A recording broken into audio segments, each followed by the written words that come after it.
falling 20%. And this is gonna be GG as the Immortal flies away. Good league. He was trying to get as much damage out onto Double J as possible. Ends up falling. 3 members end up make it 4 fall. And that's game. Good game. Got it. This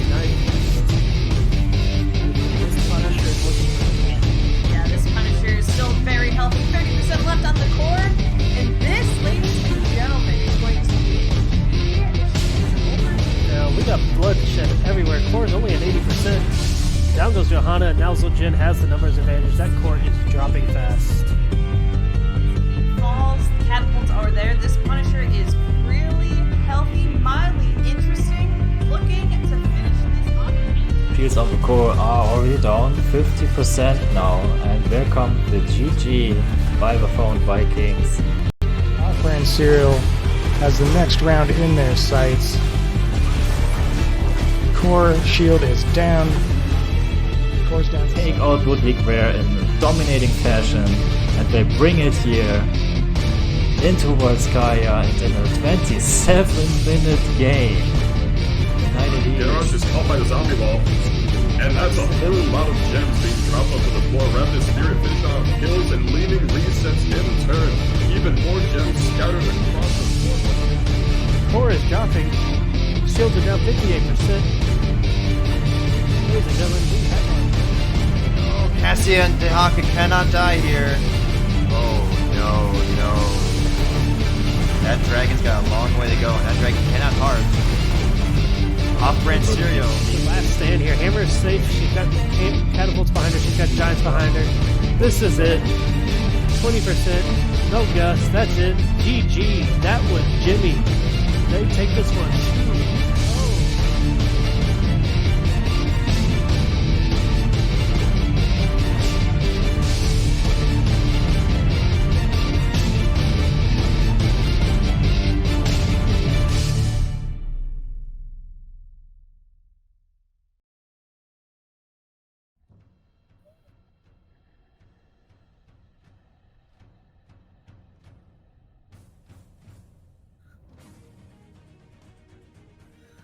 Hello, Mystic.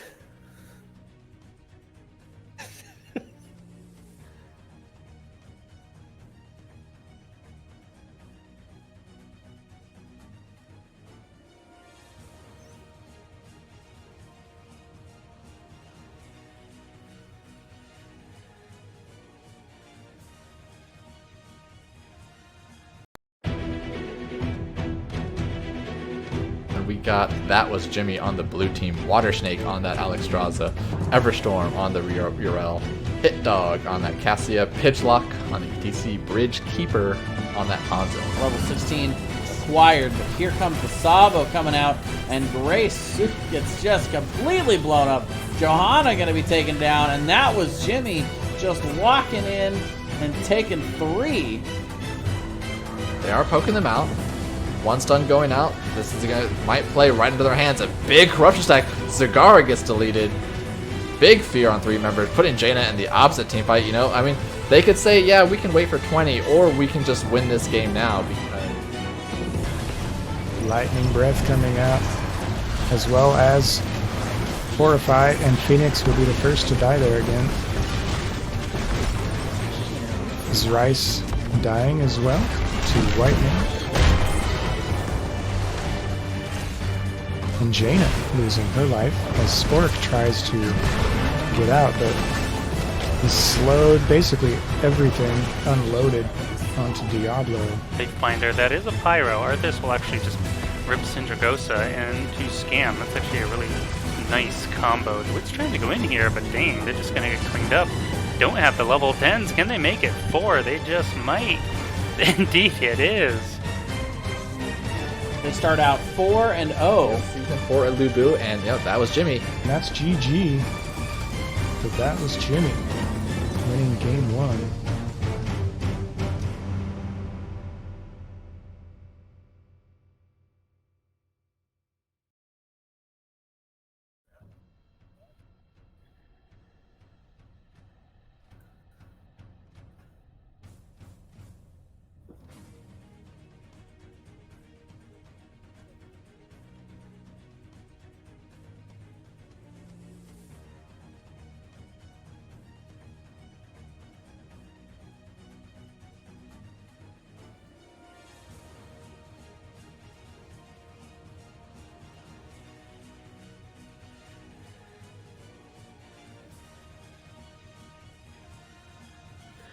They'll be playing against Off-Brand Cereal, who has had quite the journey here. The team, they went undefeated throughout the season and dropped their first 2 games of the entire season, Tootie, in round 2 and round 3 of the playoffs.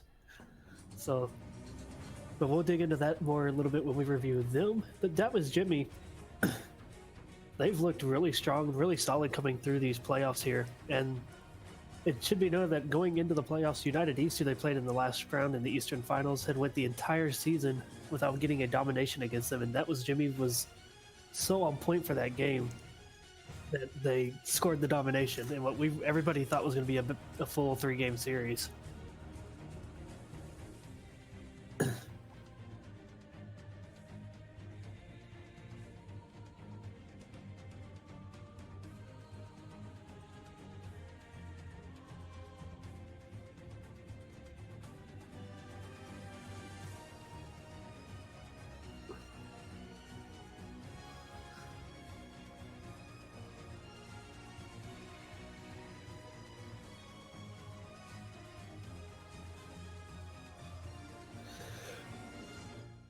Yeah, Off-Brand Cereal all season long has just looked very good, very on point. Their shot calling is probably one of, if not the best, out of both divisions that I've seen all season long. And they're just one of those teams, once they get rolling and get that lead, it's really hard to make a comeback on them. But lightly salted and mildly interesting during that playoff run, showing a little vulnerability for Off-Brand Cereal. So we'll see if Jimmy's done their homework and can capitalize on that. But Jimmy's definitely going to be the underdog going into this.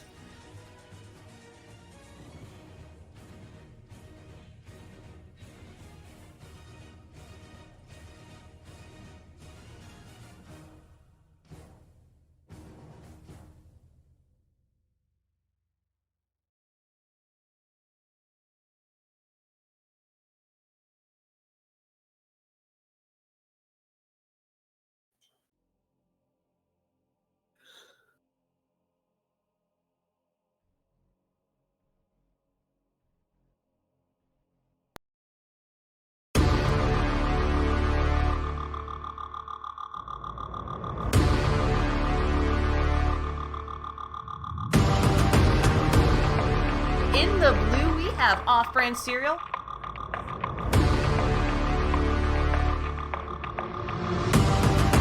We're going to see Cute Friend on the White Maid, Double J on ETC, Breezebug on the Muradin, Alicite is going to be on the lead Meg, and False Ellie will be played by Mad Buddha.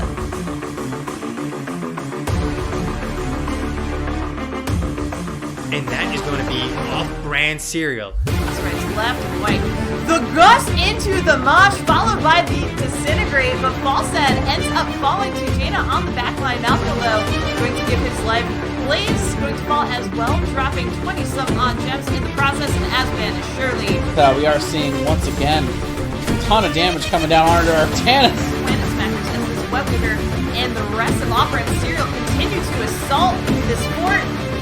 Gus came out from Falstad, pushing the members of Planet Smackers ever so closer to Off-Brand Cereal, and a full team point ends up being the result.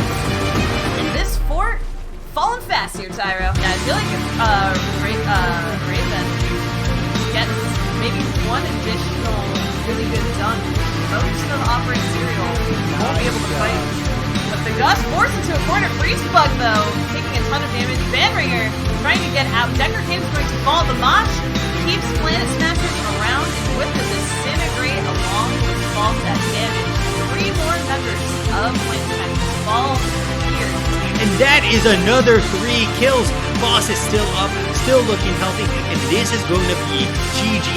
Less than 11 minutes, and they're going to win this game. Looking unstoppable Off-Brand Cereal.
Hello.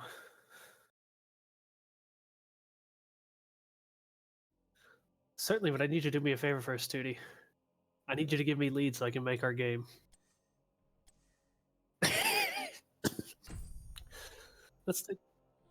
Thank you, sir. Let's take a look at the heroes. Looking at the top kind of heroes that have been selected for both teams as we get set up here. And you notice number right off the bat. Of course, the win-loss record for off-brand cereal 7-0, 5-0, 5-0, 5-0. These are from regular season. Springlock, Double J, Rakatan, and Mad Buddha being the big four. All their highest win heroes, though, they don't really seem to first pick them. First rotation being when they get picked first. Genji kind of being the number one out of those groups with 5 in the first round. On the side of, that was Jimmy, though. Blaze and Johanna, kind of their two big go-tos. Blaze picked often in the first round. Goldan picked a lot in the first round. I'm sorry, I have that flipped. Deckard picked a lot in the first round. Blaze is picked later in the round. But both teams have a high priority. Great win rates for Blaze. 8-1 from that was Jimmy. 5-0 from off-brand cereal. And so I expect some competition for Blaze, or bans, even knowing how these two teams have been studying each other, hopefully. Deckard's probably going to be a priority on the side of off-brand cereal to take out of the equation. Johanna as well, who's also been a highly contested hero all year long. From Jimmy, I expect them, if they've done their homework, to maybe look at Rhaegar and Blaze as well, Genji. Any of the heroes, really, for off-brand cereal, it's kind of hard to pick who really to get rid of, because they have up until the second round of the playoffs, they had a 100% win rate with everybody, Tootie.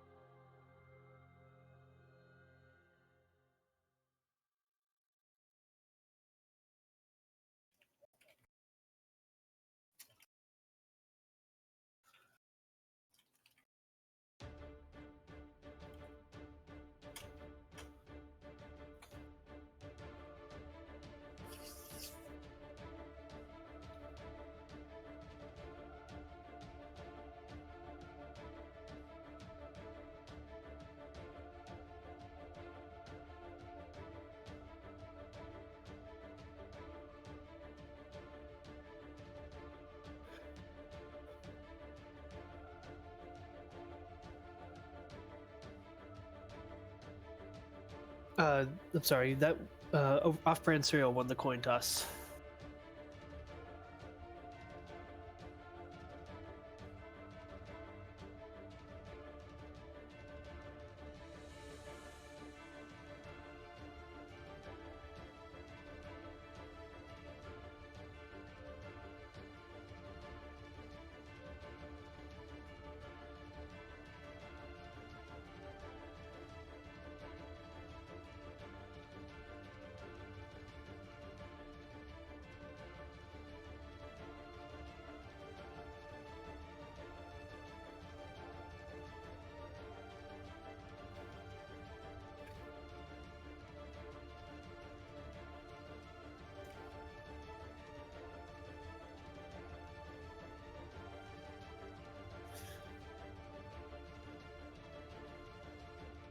Try it.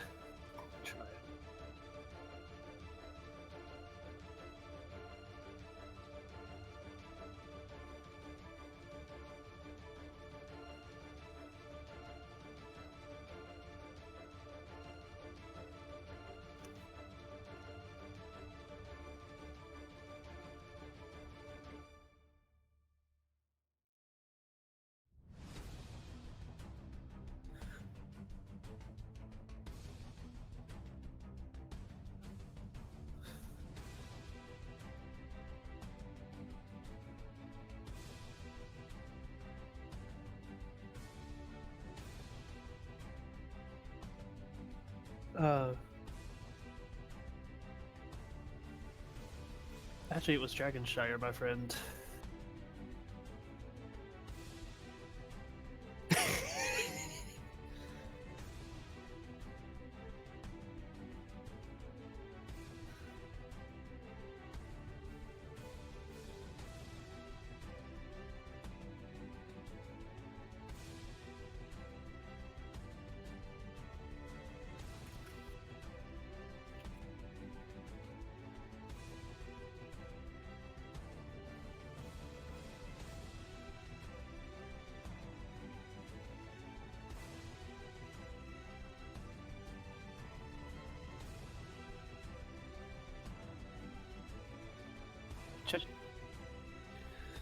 Double check your sound, Tootie.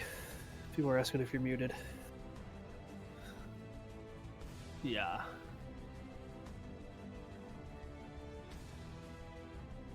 Oh, hello. Welcome back, Tootie. Welcome to the world of So, casting. okay. How many things have I been muted on? Oh, there's only this one. Okay. So on the map statistics, I was muted. So everything I said about maps is lost. Well, we're still waiting on off-brand to. Yeah, fill so in I the can shot. just tell it all again. So as I mentioned before, but you guys didn't hear it. Off-brand serial, the two maps they had been defeated on had been Battlefield of Eternity and Sky Temple, one map each. So both of these maps are still available for That Was Jimmy. Makes the Dragonshire map for me particularly interesting. I actually wonder why Off-brand serial did that, because it's nothing That Was Jimmy has played during the season. And I think they played it as a comeback map in the playoffs, right? For which map again? Sorry, I was. Dragonshire. Dragonshire. They did play it against United East in the Eastern Grand Final, or not Eastern Grand Finals, the Eastern Finals. Mm-hmm. I actually pulled a bit of a page from a comp that off Zul'jin Distillery ran against Lubu in round 1 and taking the hammer. Just running the protect the hammer in that bottom lane. Alright, so Off-brand serial doesn't want to deal with that. Makes a lot of sense. And I think also That Was Jimmy played it in the half finals or the semi-finals to get into the finals. And they had a comeback there, I think, through that map. It might be. Maybe I confused it with the other semi-final. But I think it was a similar story actually there. So yeah, Dragonshire, so these shenanigans are not going down here for Off-brand serial. And as I mentioned, Volskaya and Tomb still available for That Was Jimmy. Alright, so that catches up. And Off-brand serial is still on its way. Alright. There you go, everybody. That's everything you missed for 5 minutes while Tootie was just talking to himself.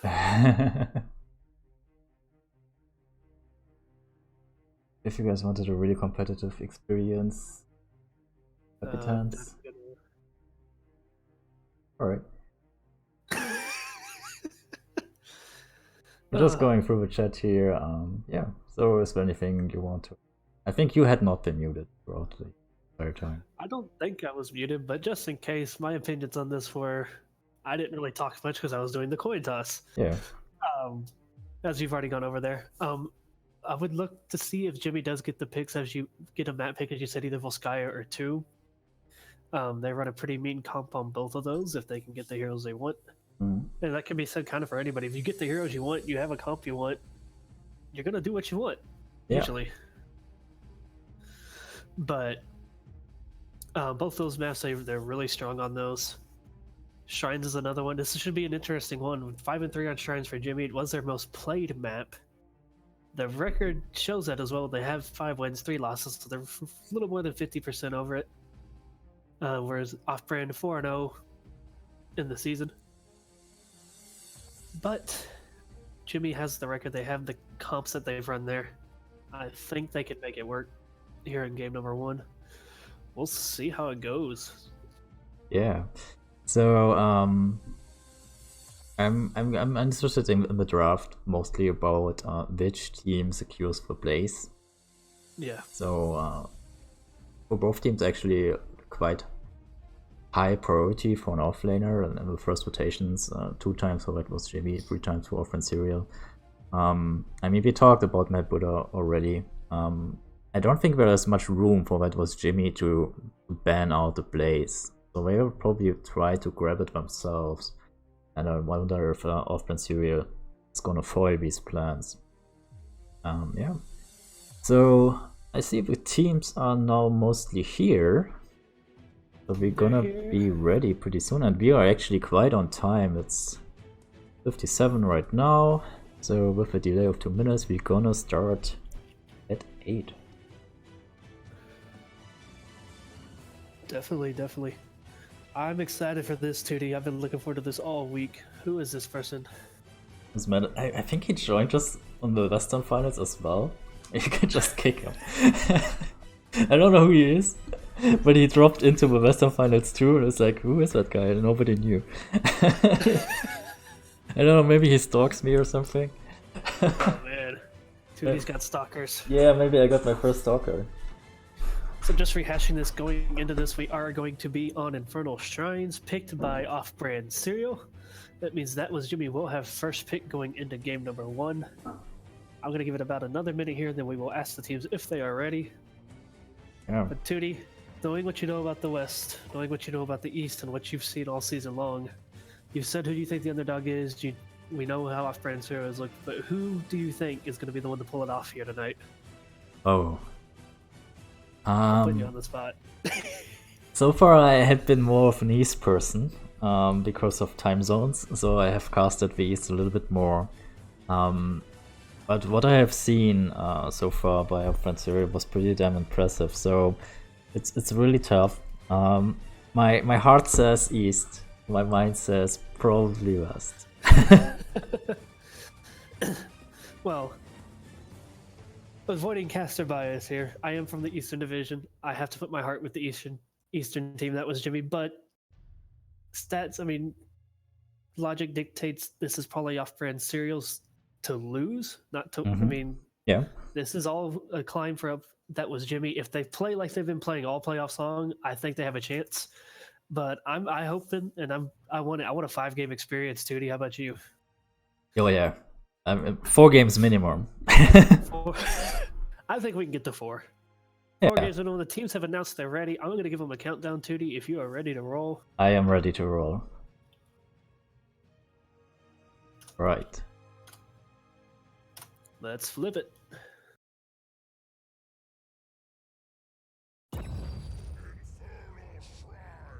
Here we go. It's Infernal Shrines. Alright, so it was the map choice of Offense here, so we're gonna see the first ban and the first pick. On the side of that was Jimmy, and here we go. Right out of the gates with a Diablo ban. What do you think of that? Well, if I hit the unmute button, I can tell you.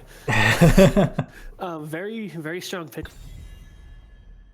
He is definitely very well done on those tight shrines, and White Mane following up right behind it. And there's the Johanna ban as well from off-brand against. That was Jimmy.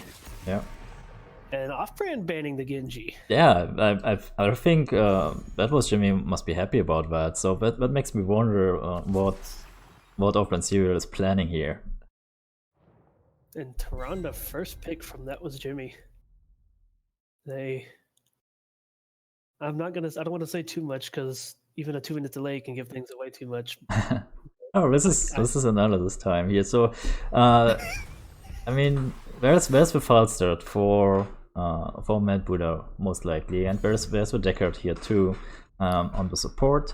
So with 2 supports being grabbed on the side of that was Jimmy, they felt like it would be a good idea to go Deckard here.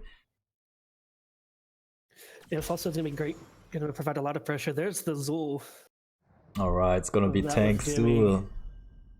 Most likely, or at least possible here. With the Tyrande spell shield on Zul. We currently see it a lot at the HTC if you're following that, so Zul as the tank option available here.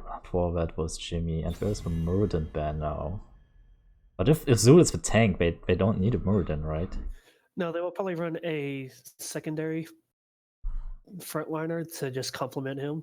Yeah. Usually they do somebody like Arthas or Durell or Jarell as well with the armor buff that she can provide. Alright, there's the VTC ban. Pretty important hero for off-brand Serial, so that was Jimmy. I've done my work here. The homework. I do like that. Deckard and ETC is just a nasty combo as it is, and then it gives Falstad the time to get into that back and give him the gust. Yeah. But there's the Blaze. Yeah, it made it rather high into or deep into the draft with Blaze here. I was expecting him to be picked up a little bit earlier. And a Newberg. It's a long CC chain. That can give Zul some trouble going into this thing. Mm-hmm. The way to stop off tank or tank Zul, just don't let him do anything. Indeed. So we are looking for an offlaner or a secondary tank here, and probably a little bit more of damage. Uther, I experienced this firsthand. So this is like the okay, that's a third frontliner here with Neural. That's a quite interesting comp for that was Jimmy here, which will bring Tourist. It's gonna allow Tyrande to keep kind of close. Actually, Jaina could be an interesting counter to this. The slows, of course, and just the sheer damage output she can do is gonna kind of counter what little health Zul has, even with spell shield and stuff. But with the three strong frontliners, Uther is a really strong frontliner, despite the healing numbers being a little under, in my opinion. But with Zul, Yrel, and Uther there, it means Tyrande can kind of stay a little closer, keep getting her auto attacks off, and keep her heals up constantly. And that's going to be the biggest thing for Zul, is having that constant armor support throughout this entire thing. Yeah, so both teams running a pretty long CC chain here. I think it will come a lot to who initiates on whom first. And also like the execution, of course. But I think the team which initiates first here will have a little bit of an advantage. And yeah, so is this time for Divine Storm for Uther?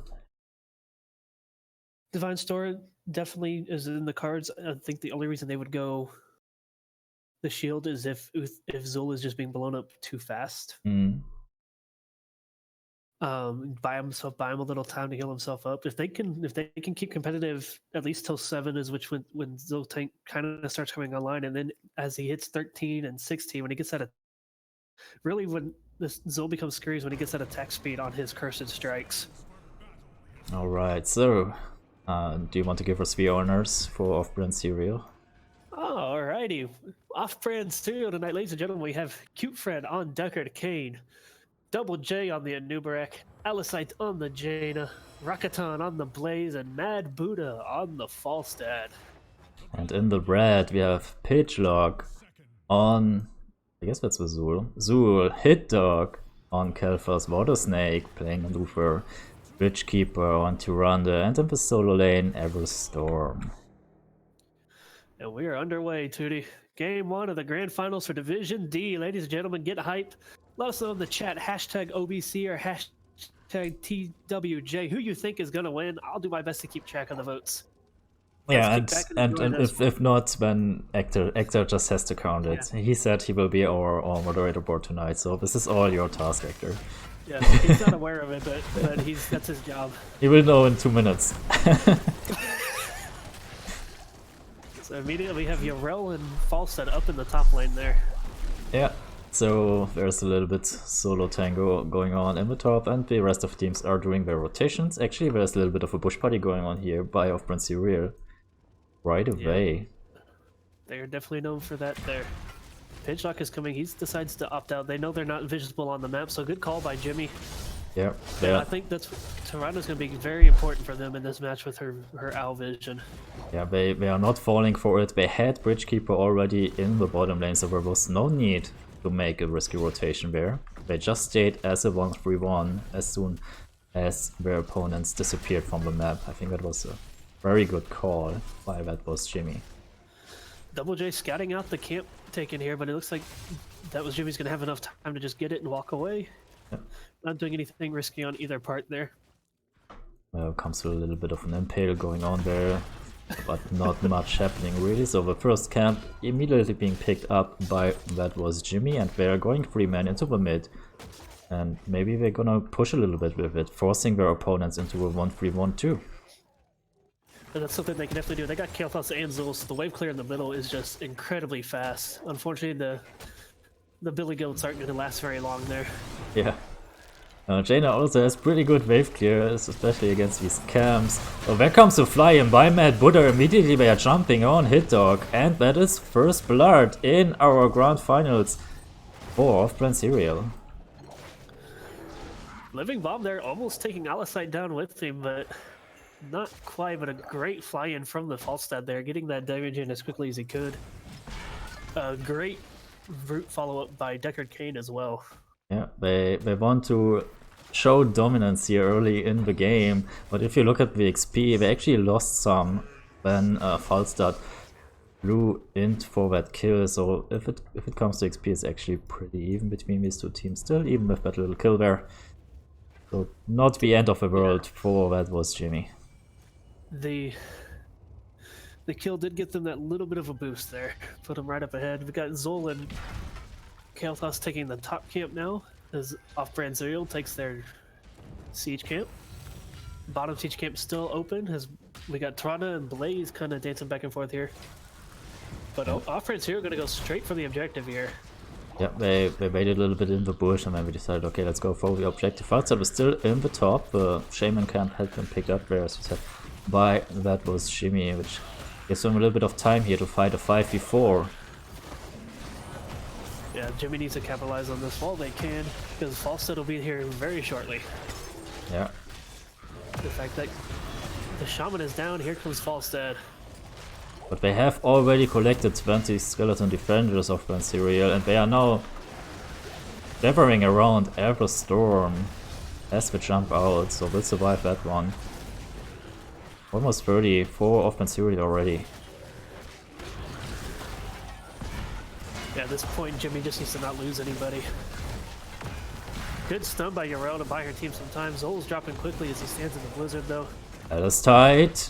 Alice sight solo. 40 hit points not left. quite able to hit him. But look, here gonna comes the kill now on Blaze.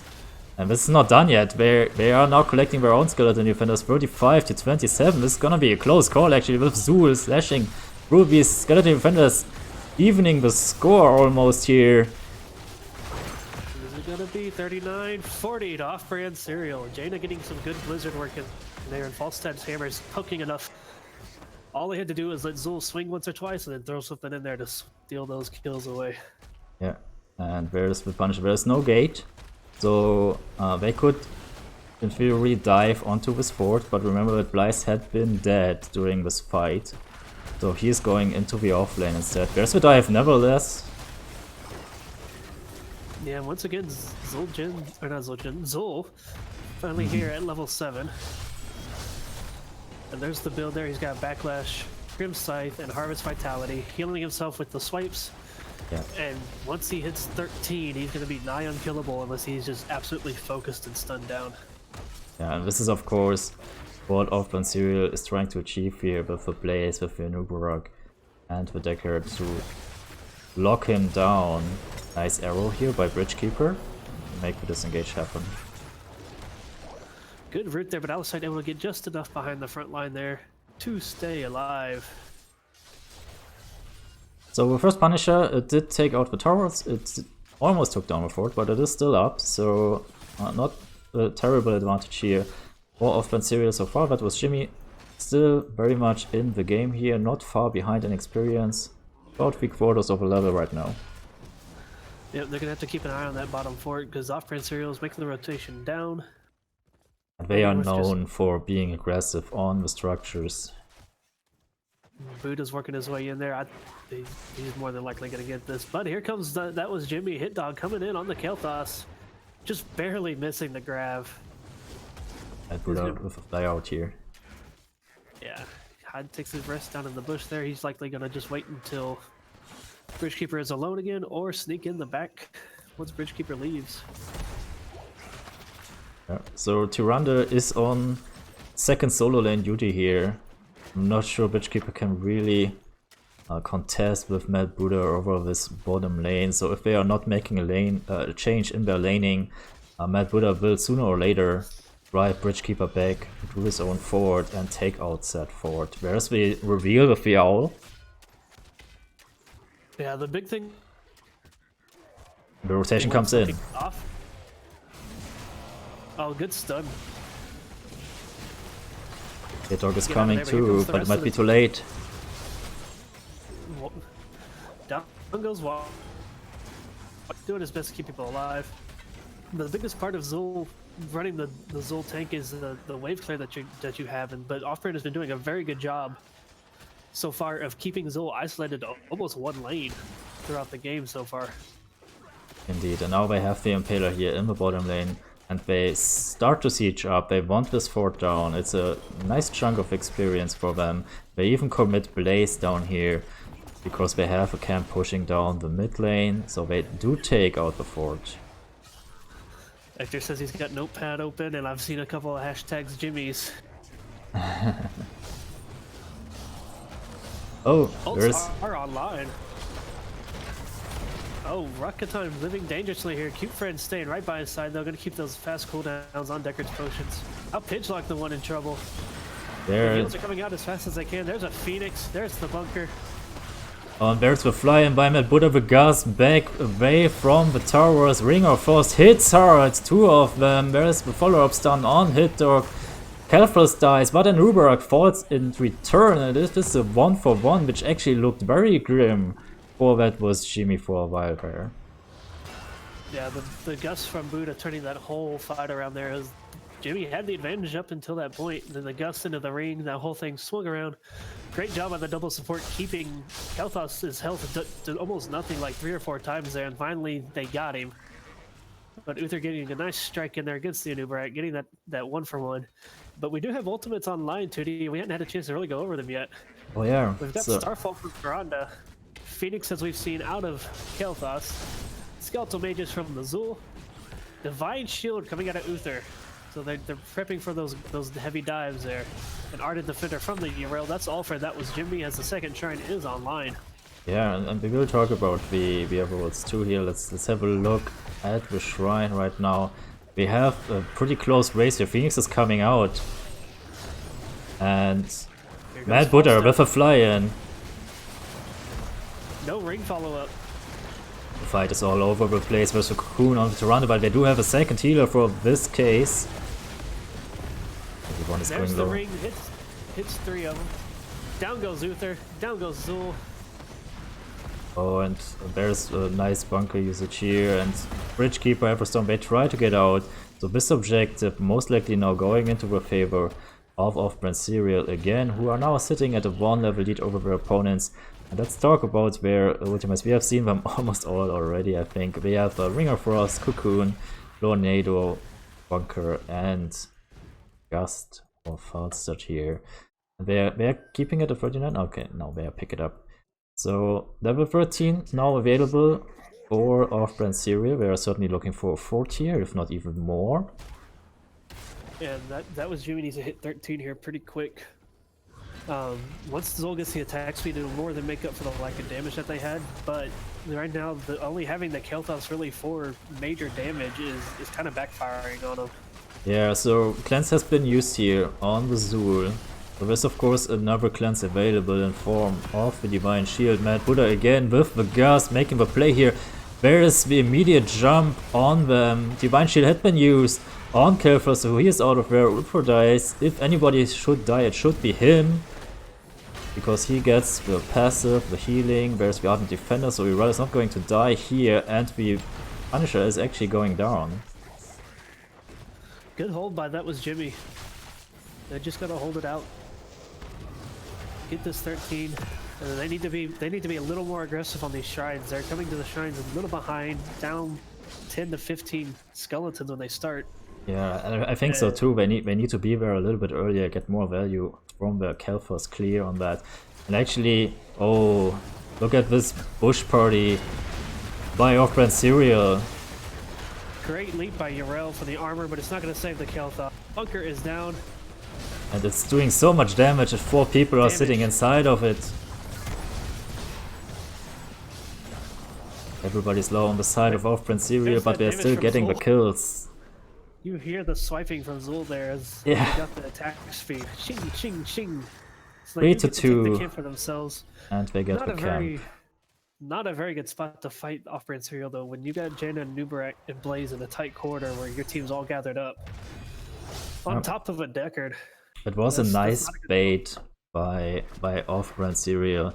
Invading or showing that you invade the camp with 2 people while 3 people sit right next to it in the bush. All set back down in the bottom lane. Urael rotating to clean up. Shaman pushing in the top. Siege goats pushing down middle. And Jaina has an With easy one time kid left. clearing that, of course. Just look at that wave clear on Zul now. So if we are looking at VXP, we actually see a little bit more minions being soaked by... that was Jimmy. Actually, wait a minute, there is a little bit of a skirmish going on here in the bottom. 5 men committed to that camp in the bot lane. Why, that was Jimmy.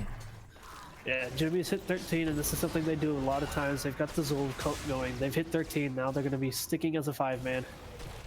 And here we go, Off-Brand coming in aggressively again. Going straight with for a the burrow Zul. in. Phoenix is down, Bunker's already blown. Pidgelock, his health is not going anywhere. He's got everybody grouped up for those swipes. Return with a dash out. Both teams seem that they would like to disengage here, but actually the health pools aren't higher. On the side of that was Jimmy fighting against 16 here.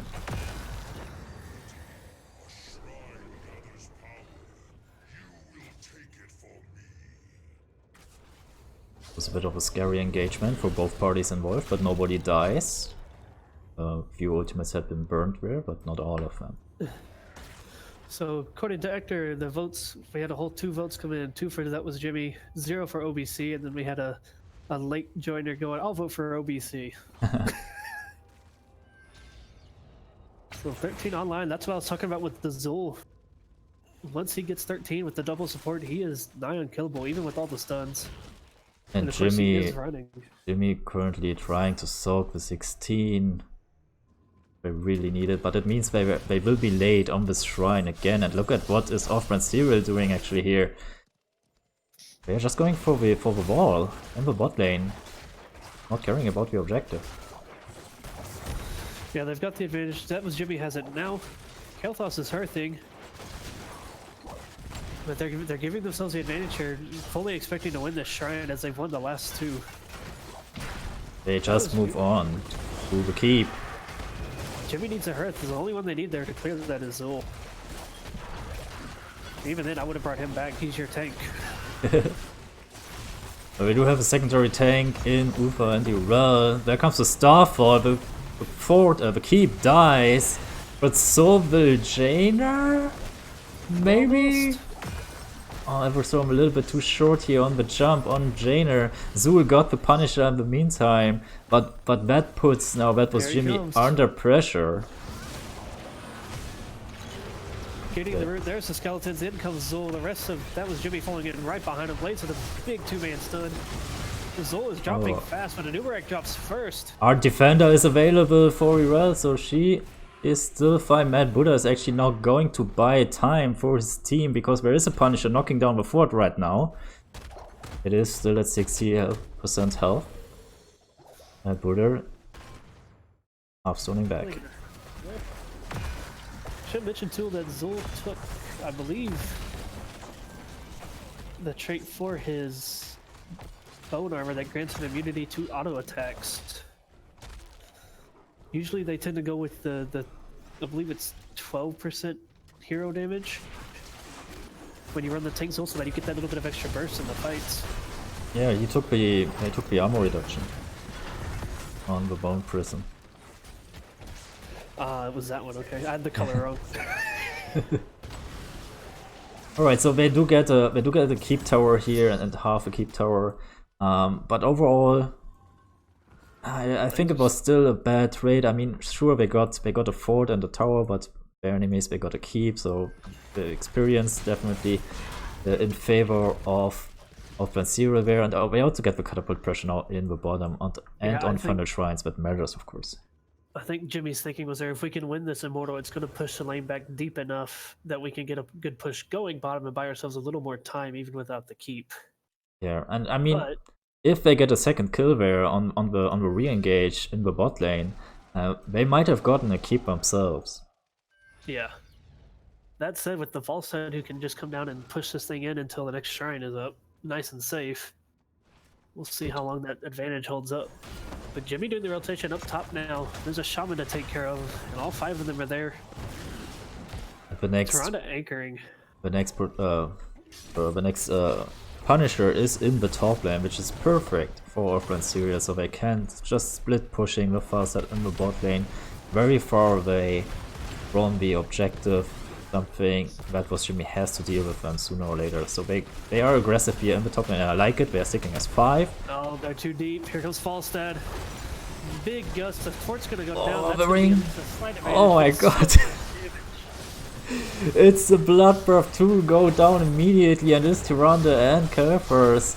Zul trying to slashing his way out of there, but he's gonna fall in the end too. Everstorm with the other defender already being used. This was gonna be a complete team wipe unless Watersnake can make it out. Watersnake leaves Zirel behind, and now this is a tough game for the single Uber to defend here. 20 is online, and immediately you see off-brand rotating down. And I wouldn't be surprised if they go directly for core here even. They have a level 20, they at least get this keep here.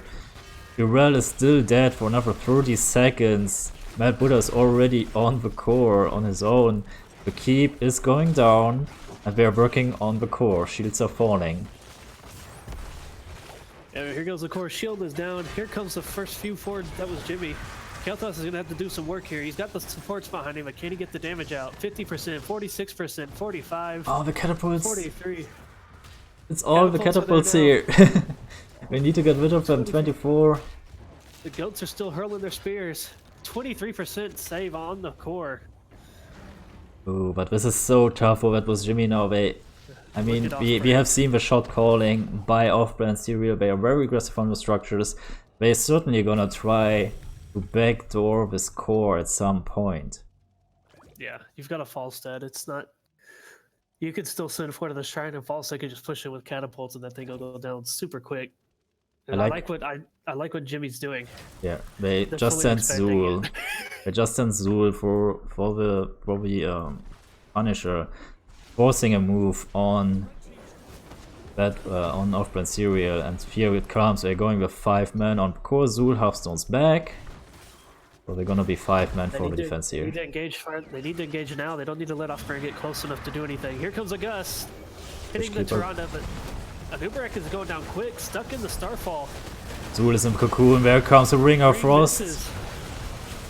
The shields are down, however. 15% of the core, 10%, and this is the first game for GG. off-brand Serial. So off-brand Serial here. Yeah, Jimmy needed to engage more by their fallen keep. They've let off-brand come in a little too close there, and all off-brand had to do was keep him busy enough to let Falstad poke it down. Indeed. So losing, but they have driven away off-brand Serial already, and then afterwards the catapult still dealt like 20 or 25% damage on the core. So that was a little bit of a lapse there. For that was Jimmy, so that could have been like 45% core, or maybe even 50% core, but still it puts them in such an odd spot. But it was a nice call by off-brand Serial going for this bottom keep, not caring about the objective.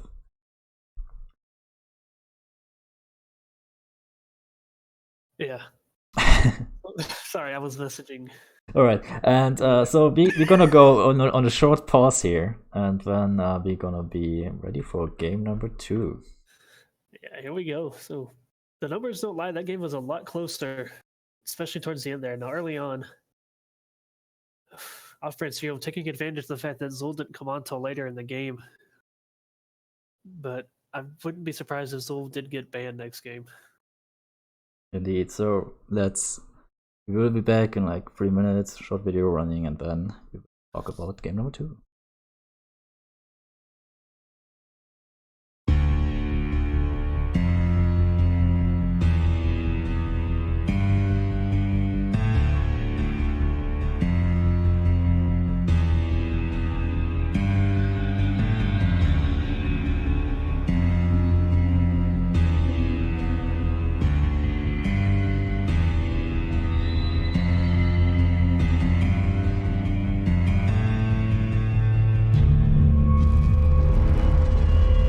Falling 20%, and this is gonna be GG as the Immortal flies away. Good league. Deltoy, who is trying to get as much damage out onto Deltoy as possible, ends up falling.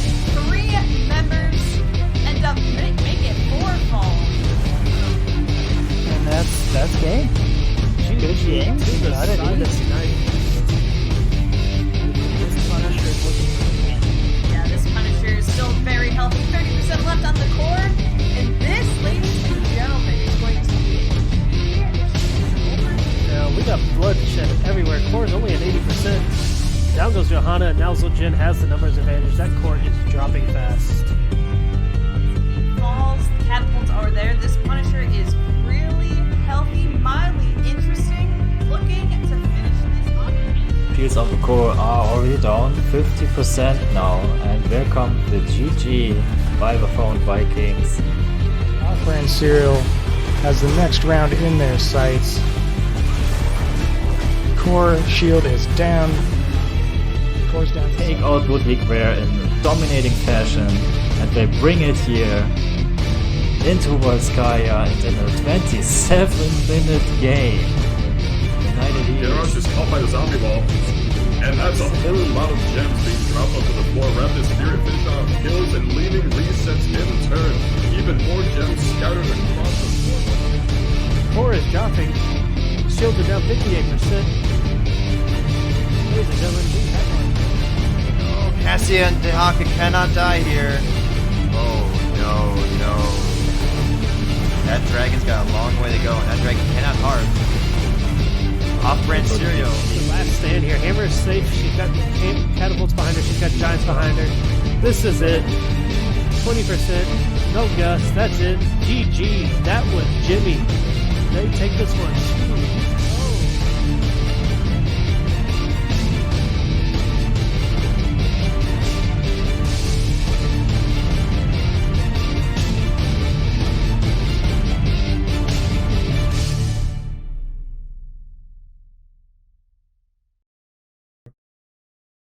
Alright, and here we have a little picture on what the winner awaits. So Hector, he's currently in chat, say hello Hector.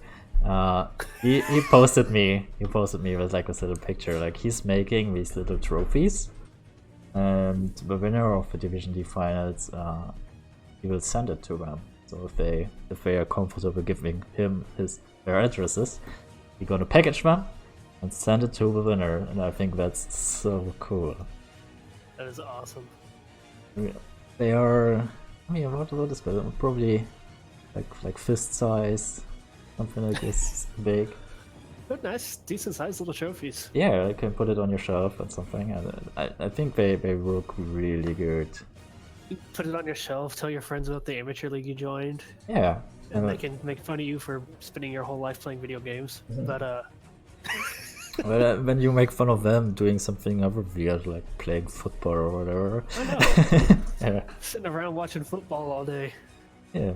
So no, cool. I really love it. It's a great gesture by Hector here. I believe the shout out goes to his girlfriend, wife, fiance. I don't remember specifically which of those three it is, but his companion is the one I believe that designed them.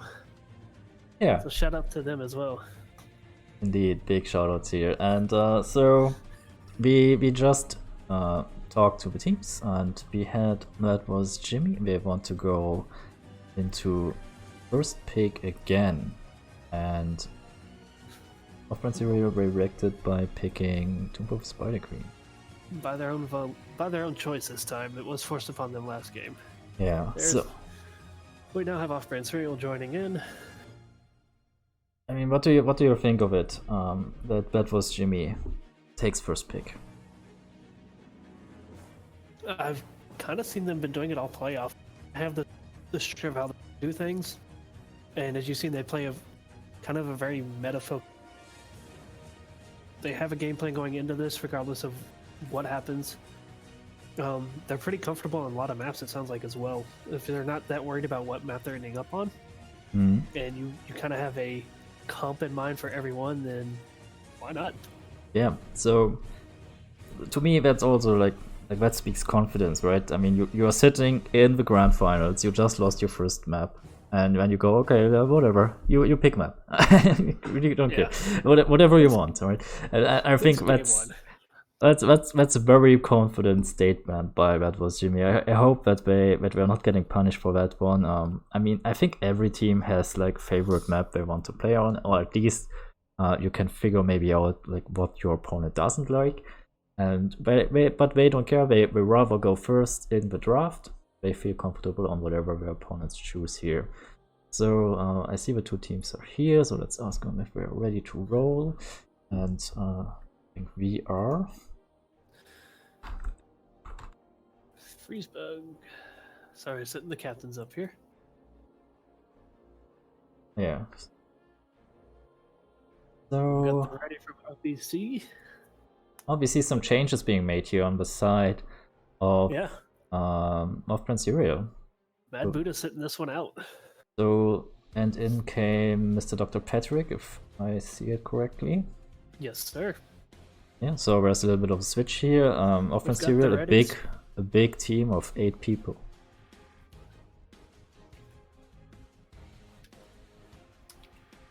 Yeah, We are ready to roll. my Buddha got Yes, it my right. Yes, I'm all. It's been like a month since that he announced the trophy. I don't remember what it said. But here we go. That was Jimmy with first pick yet again. Do they instant ban Diablo? They could. They didn't like the Diablo on the last map, and if you don't like Diablo on Infernal Shrines, you certainly don't like him on Tomb of the Spider Queen either. Yep, there we go. I'm curious if they try to prioritize Blaze for this one, though. Oh yeah. Although this is another good Zul map, I'm curious if they try to run it again or if they've got something else up their sleeve. So, the Zul, they tried it on the last map. They encountered a lot of CC on the other side, so this time Tirana gets banned out, which is an actually important part of the Zul comp. It is. Stitch is being banned out. So that's a little bit of a tank choke going on here. On the side of that was Jimmy. Has Off-Brand run Stitches on this map before? I can't remember that. What I know about Off-Brand Serial is that they flex the tank wall over many players. So it really depends on who is playing the tank or what is the tank. There's an Asmodan pick early. He is strong on this map, and I've not seen Jimmy really prioritize him. Yeah, and there was a snap pick as well. They said, alright, they don't ban the Asmodan, they immediately go for it. I've got something crazy for you. Off-Brand Serial with Zarya. I've seen them do it a few times in the playoffs. They've run a very push-heavy early game, get the advantage before the objectives. Doesn't look like it yet. They usually pick her about mid-tier, but Yrel Whitemane, that's a scary opening duo there. There's the Blaze, this time a little bit earlier in the draft. On the side of that was Jimmy and Deckard. Right? No, I saw them do it on the Shrines with the Zarya against Mildly Interesting in Game 1. In the Western Finals, they ran that really strong push with the Lunara and all that. Got the first fort down before the first objective even came up. I do like the Deckard for that was Jimmy, for prepping Asmodan's globes. I mean, he needs someone who puts AoE damage on the minions so he can get these stacks a little bit faster. Johanna is usually the one you would love to have here, but she's banned out. There's a lot of tank shock going on here. Johanna, DC, Diablo, and Stitch is all gone. So Murder's still on the board. We've got, of course, no Malgan. Yeah. Murder, there goes the Jaina ban. That's, of course, Whitemane has probably one of the best routes in the game right now when she hits level 13. And also Jaina had a high impact in the last game. They work really well together, but this time there's no Mad Buddha Gusts, so maybe not really needed, but as you said, Jaina and Whitemane, they can coordinate really well with each other. Sylvanas Muradin now. Call me crazy, Zarya's still on the...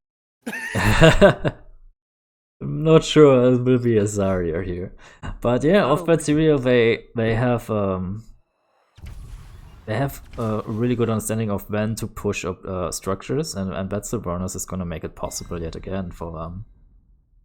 Yeah. I like the Phoenix pick here. Stick him in the lane that Sylvanas is hanging out. Or wherever Sylvanas is, keep the poke on her. Zul'jin. Mm-hmm. Alright. So I also like the Phoenix pick. There's a lot of slow actually on the side of that was Jimmy, but let's talk about that Zul'jin. I think I like it because White Mane, she is so flexible with her heals. She can basically keep Zul'jin like on 10% health forever if she wants to, right? Yeah, she can.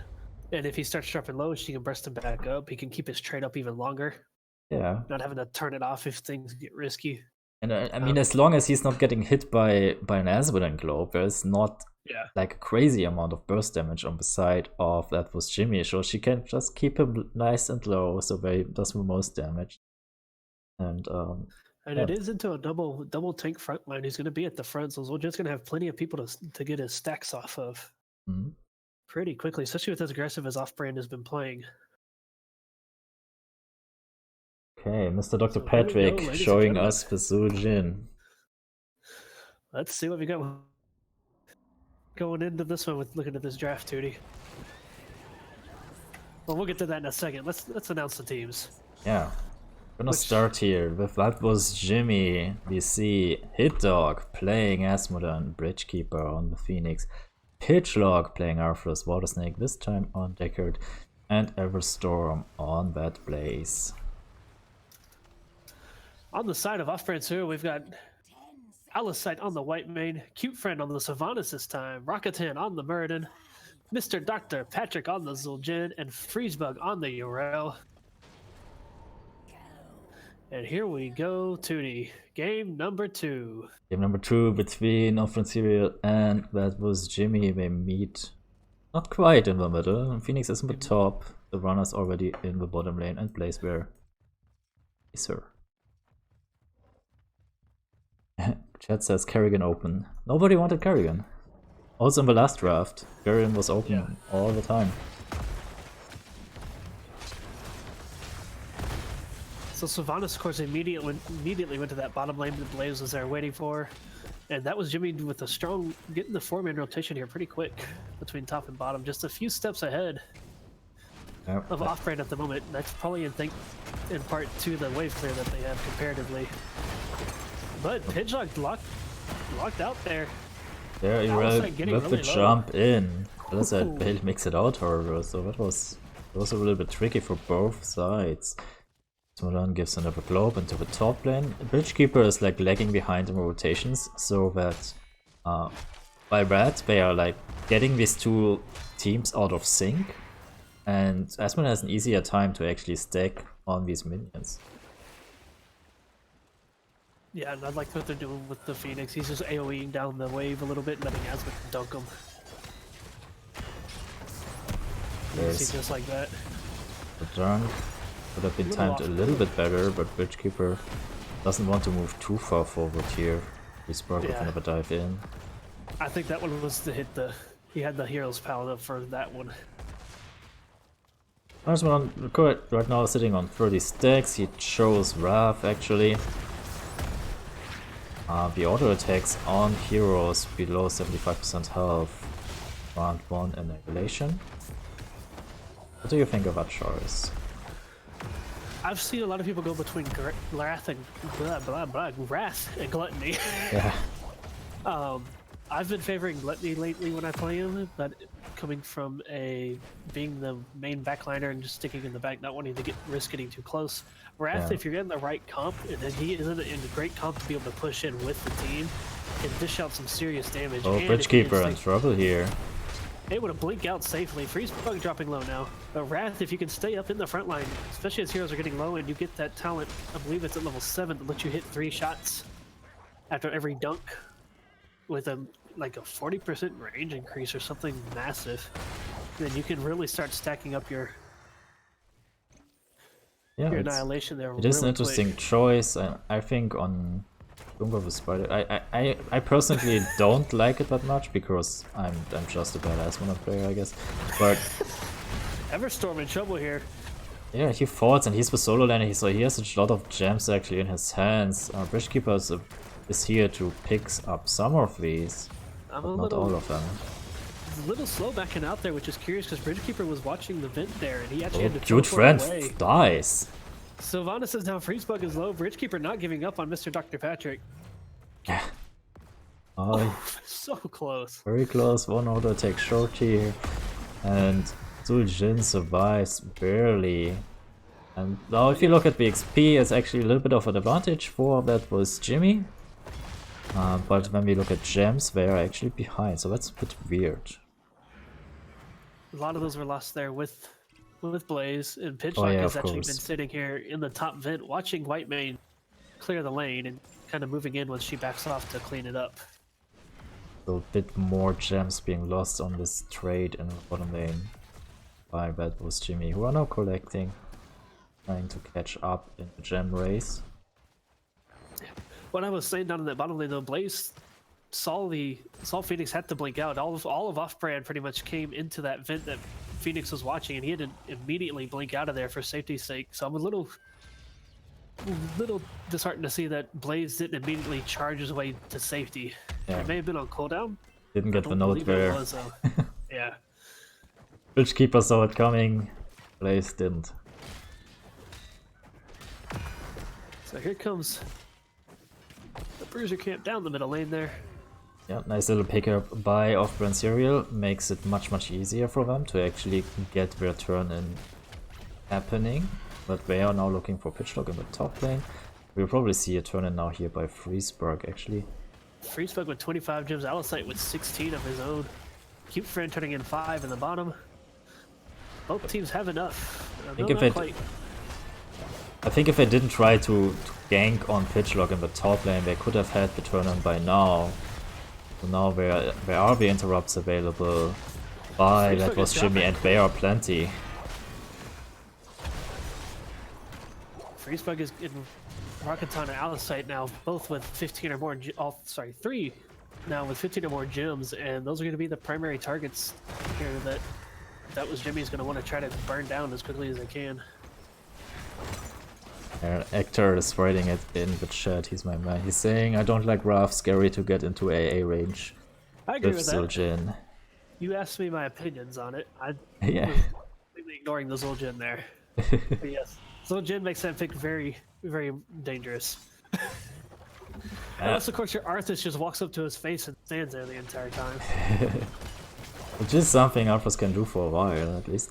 Yeah. And that was Jimmy. They get the first turn in here. They saw it in the bot lane. Blaze put in his gems, even though they had been a little bit behind in the gem race. They finally get it themselves. Which looked off with a nice root on Mr. Dr. Patrick, but there's no follow-up damage, so he will get out of there. So looking at Whitemane's build, she took Pity the Fray at 1, which I've seen people start to play with a little bit more. Our own support loves Pity the Frail as it is, and then shifting into the Q build from there. So Pity the Frail, of course, 50% extra increased healing for targets below 50% health.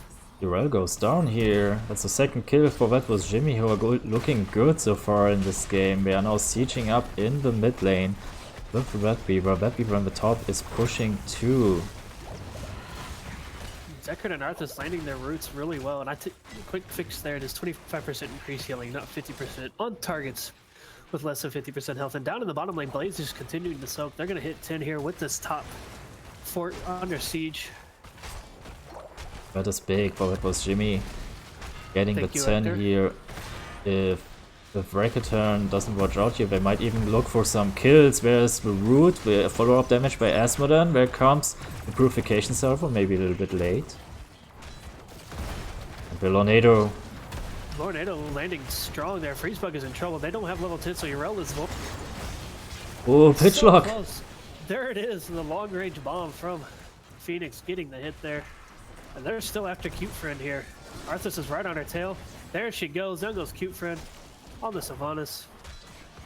Best ups the kill count for that was Jimmy to 4 against 1 so far. Level 10 still not available for off-brand Serial.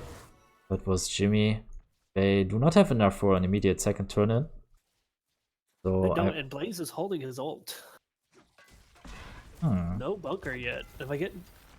But old star coming online now for off-brand cereal. We've got Scarlet Aegis from the White Maid, Wailing Arrow out of Sylvanas, Avatar from Murden, Taz Dingo from the Zul'jin, and Ardent Defender from the Yrel. And on the other side we have Tide of Sin for Asmodern. Purification Star, we saw that one already. Army of the Dead for Arthur's. Tornado, and it is actually Combustion for Blaze here. Interesting. Nothing really, besides Silence, nothing really big on the side of off-brand to warrant the bunker there. And I can see them baiting out the Taz Dingo and immediately popping Combustions and waiting on it to come off. Indeed, or just like a disengaging Tornado, just push him away when he does it. I think there are a couple of options available here. For that was Jimmy, but they are now under a little bit of siege. The Blue Bat Weavers are down here and they are pushing with a 5-man team. Immediately interrupted, it does go off, getting a little bit of damage there.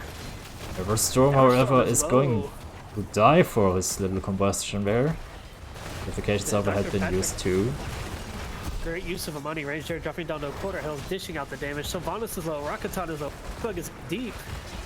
Everyone low on the side of off-brand cereal, but we're still going for it. Agelock is low now as well, but down goes Sylvanas. But gets the heals and he makes it out, a 2-for-1 in the end.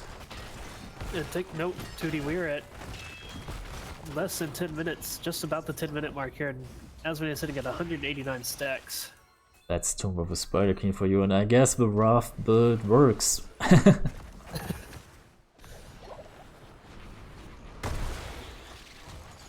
And this is it, quest completed for Asmodern here in the top lane. So they did lose one fort, they did get a fort on their own turn in, that was Jimmy, so it's pretty even right now. Although inexperienced, they have a lead over opponents, and that is because of the kills and of minions, of course.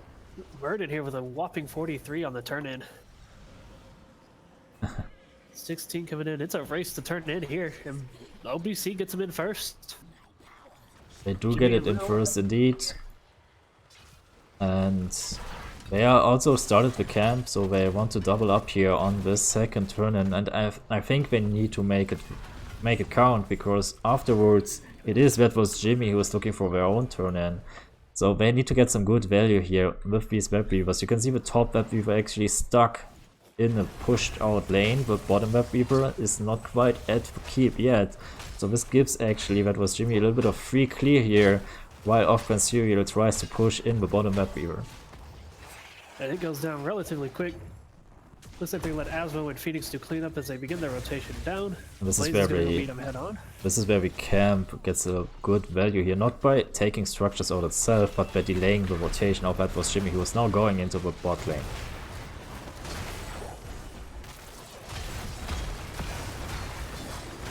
There's a 5v5 defense. They're big grouped up. Here comes the dunk out of Asmodan, doing some damage. Here comes Combustion. Scarlet Aegis is popped. Purifier Salvo is popped. Blaze goes down, but so does Murden. Freezebug's health is just dipping high and low all the way around. Down goes Freezebug on the Yrel. And that was Jimmy getting a good hold. They lost the towers, but they're getting a good hold there. They're continuing on. Down goes Alicite. Yeah, so Blaze completely on suicide mission here. He's going in, drops the combustion. He dies on it, but he gets enough damage so that the rest of his team can clean up afterwards. So that's a 3-for-1 kills here. They did lose 2 towers in the bot lane, but it still doesn't matter with the kills. They have the experience advantage over opponents. And as I said before, now it's the time of Jimmy. Now they can go and do their own turn in. Yeah, they need to be quick here before OBC is all back online here. They need to get it in before they sniff out the turn-ins. There it is. But they've got the lanes slightly pushed back in their favor. Top lane still pushing more towards that was Jimmy. Mid lane about even, and bottom lane actually pushed forward a little bit as they cleaned that lane up on their way to turn in. Indeed, and actually, off-brand cereal did get the top forward through the Web Weaver, which was so far behind in the lane, but it was still a long fight in the bottom lane, so they did get a fort there for free, basically. So here we go, the battle for the next fort. That was Jimmy just shy of 16 here. If they can get the well and the fort down, they will be 16 pushing into the middle. Minions may even do it for him here. Yrel diving in, getting some damage in there, having to back out again. Murden having to leap away, the front line backing out. They're gonna just give the fort here. Where's the 16 now? Oh, that was Jimmy. Bot lane is now also pushing in and they move into the top lane. They want to draw the team away from the bot lane so that they can get now a fort for free themselves. So very similar play, just mirrored. And they are now going for the front wall here. They get down the first tower. Jirel jumps in. There's a silence, a stun. Good silence from Sylvanas. Hero popping Ardent Defender. Everstorm going in. Here comes the combustion again. Popping it quickly. Purification salvo as well. Bridgekeeper is very low, however, he needs to be careful. Everybody is low on both sides of it. And Jirel is the first one to fall here. Both teams disengage. Very well done fight by both teams. Only one falling in that chaos, and both teams have people down very low on both sides. They do get the bottom lane fort. They're looking to rotate and keep pushing in here. It looks like they're going to their camp. This is a huge wave on the bottom, which will surely secure level 16 for off-brand Syria. The chat loving the combustion pick. Oh yeah, combustion plus purification. You know, you could also do that with Sindragosa, just saying. Wouldn't that have been something? Sindragosa, combustion, and purification salvo into an Asmodean dunk. Why not throw in Stay a While? You ain't going anywhere. Yeah. Look at the top lane here. Just play here. Arcatian throwing a hammer through, scouting out the boss, finding out that that was Jimmy is not there. They're actually in the bottom lane, taking that camp. And both teams can be meeting up back in the middle here a little bit. Yeah, there Hit is. Dog sitting at 378, Tootie. Indeed, he's almost done with his ultimate quest here. Hit Dog is now getting jumped upon, however, he has the silence by Sylvanas, hitting 3, pitch lock, very low, cannot drop the army of the dead. Actually, he did. Big combustion in a dunk. Pitchlock throwing his life away to save the Asmodan. Which, with as close to his quest being done as he is, and you want his power on the field. Indeed, The tanks in this game for Jimmy doing their job, throwing their lives for the rest of the team. These are not tanks, they are bodyguards. Yeah. They are Save catching. yourselves! They are catching bullets here, and yeah, but it works. Never seen Arthas be so valiant. As we're gonna give a little help to off-brand Serial there on the camp. Indeed, and Does scout it out, but he also finishes the camp for him. 397 stacks, so Asmodan basically done here with his quest. 10 to 4 kills so far, a nice level advantage for that was Jimmy, and I mean, right now they don't have to do anything, all lanes are pushed out. The next fight will be in the mid lane, just clearing out this camp. No team has enough gems for the turn in, and I don't think any team wants to really go for boss right now. Something we overlooked, Tootie, but chat caught it. There's no root on the white main. She's going pure Q build after that initial frail pick. Indeed.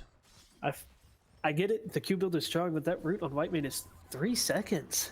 You got a Yrel, you got a Zul'jin to burn them down. I would have liked to see the root. Especially if you can mean, maybe I missed it completely, but I haven't seen much value from Taz Dingo so far. No, he's kind of getting blown up. Yeah. Alright, both I don't teams. think I've even heard the familiar shout of it. Yeah. Both teams are meeting up here in the middle. Gem count still pretty even. I mean, from the side of that was Jimmy, you don't really need to do anything here. Just let your Asmodan handle the lanes. Just collect a little bit of XP until you are 20. And defend the turns in the meantime. Yeah, Nectar has a point. The slow from Blaze's commission doesn't come online till... In fact, at 10, he's the one who slowed while it's going.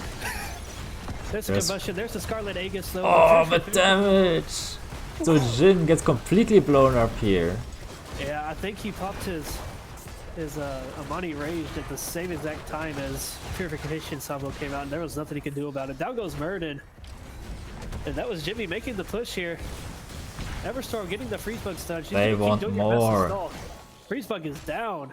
Yrel is down. White main down. It's 4 for nothing. An immediate boss call. Bye, that was Jimmy. They also do have enough gems. Which you can use afterwards. They do. It's distributed over all members, so they have to be all there to turn in. But they do have enough time to do anything they want basically right now. All lanes are pushed out, where enemies are dead. And you see Sylvanas working as quickly as she can to clear those lanes out and push them back somewhat before those spiders make their way down here.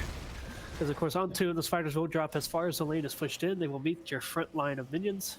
And they're doubling up on it. They do get the turn in immediately with this boss. So this will be a double pressure in the top lane. Mid lane is also pretty far pushed in. Here they come. 20 is online, and Asmodean opting for Blackpool. Even more damage on his globes here. Blackpool is it's going to be lowering their armor. If they can keep them locked down into the Blackpool, the people are just going to drop. I agree. I actually like it. Pride is usually my go-to, but the only real super high health hero they have is Murden. Uriel has good health pool, but compared to Murden, not quite. And they're doing better on the lockdown and blow-up, so Blackpool makes perfect sense here. There you see it. It counts as a Scarlet Aegis as well. There's another purification server. No, it was interrupted. There's the testing now being used on the side of Offense Serial. Down goes Zul'jin. Rakatan is dropping low quickly here too. That was Jimmy making the push. There goes a purification salvo. Will take out Muradin, and the shields are down. Shields are down, and ladies and gentlemen, that's going to spell GG for game number 2. Going to that was Jimmy. 2D, we've got your wish. We've got a game 4. Minimum. After game 3. 2-2 here. Stick around, ladies and gentlemen, because coming up shortly, we will have the All-Star announcements for both Divisions D East and Division D West. Indeed. Let's have a quick look here at the stats, and then we're gonna go into another video and prepare for you the All-Star announcement. So having a quick look here at the stats, as I said, so we see... Uriel ate a ton of damage. Look at that, 101,000 damage taken by Uriel. Countered by Murden's, or coupled with Murden's 77,000. On the opposite side, Blaze only at 56 and Arthas at 86. And also Uriel died 7 times, so I mean, of course it takes more damage to die 7 times than to die only 3 times. So yeah. I mean, it's yeah, but it's an interesting. To Freeze Buck's credit there, a lot of those deaths came trying to just buy time for his team when they were low to back out, and unfortunately, it worked sometimes. It didn't work the other times. So it's just unfortunate there for Freezebug on that one. The 7 deaths don't mean anything. He played very, very, very well on the Uriel and did his job. If you're going to have anybody die, it's going to be your tank, so everybody else can back out and safely soak while your team recovers. Yeah, so that was Jimmy taking map number 2. We have a 1-1 tied series, and we will be back in a minute or so.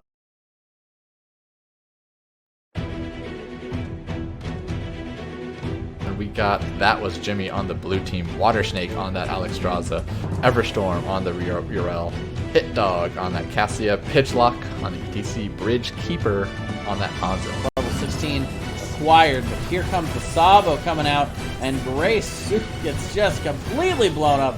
Johanna going to be taken down, and that was Jimmy just walking in and taking 3. They are poking them out. 1 stun going out. This is might play right into their hands. A big corruption stack. Zagara gets deleted. Big fear on 3 members, putting Jaina in the opposite team fight. You know, I mean, they could say, yeah, we can wait for 20, or we can just win this game now. Because Lightning Breath coming out, as well as Fortify, and Phoenix will be the first to die there again. Is Rice dying as well to Whitening?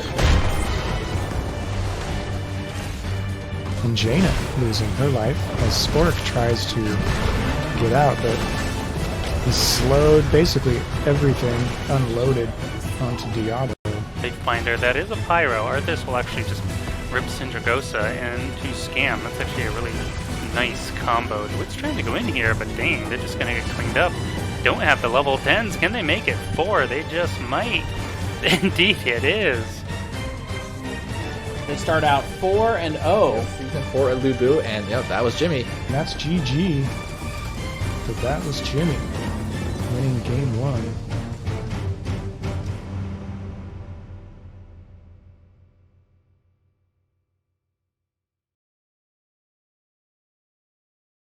Alright, we are back online here, so... Oh, let me update that score, that's completely wrong. So we actually see here a tied series 1-for-1 off-brand Serial versus Bad vs Jimmy, and we have pretty big thing going on here. As you know, there had been some voting Get going on hype.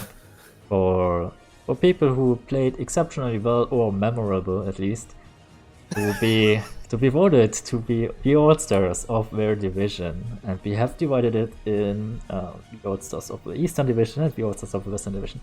So I'm gonna present to you right now the All-Stars of Division D East.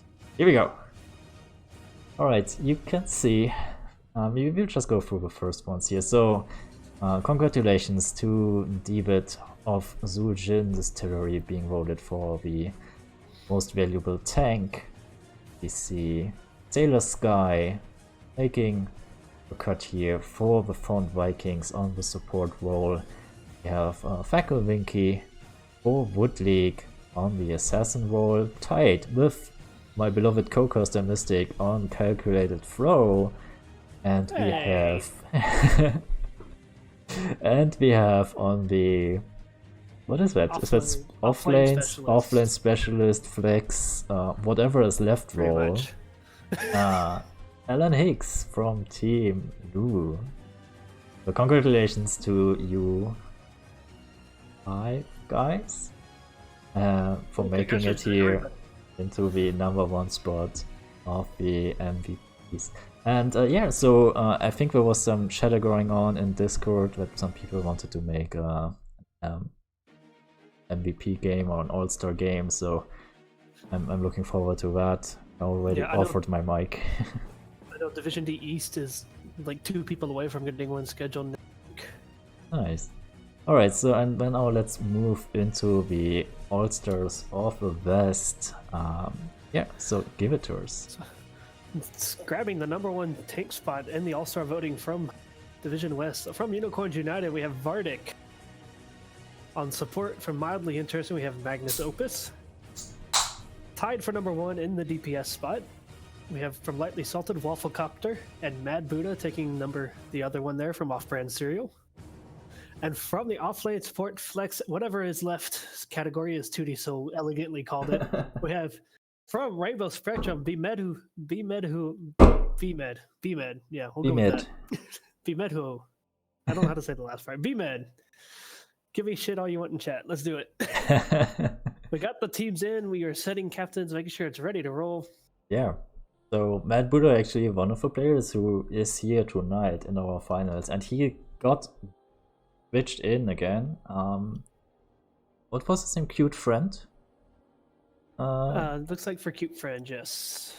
Cute Friend is being swapped out here for Mad Buddha on the side of Off-Brand Serial, and we also have a map pick, of course. So, we see here. It is updated. It is updated.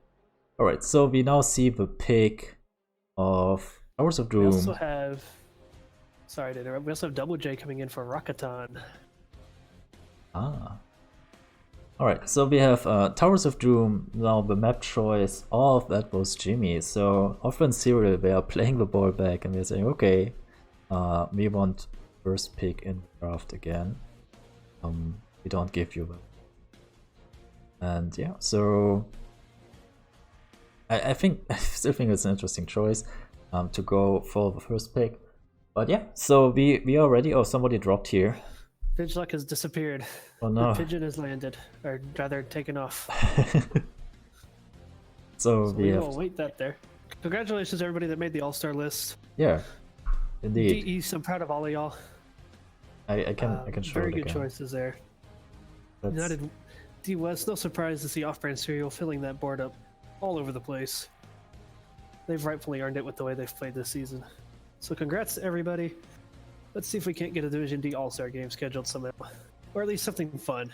Maybe something crazy. Let's do reverse draft on single lane map. I don't know.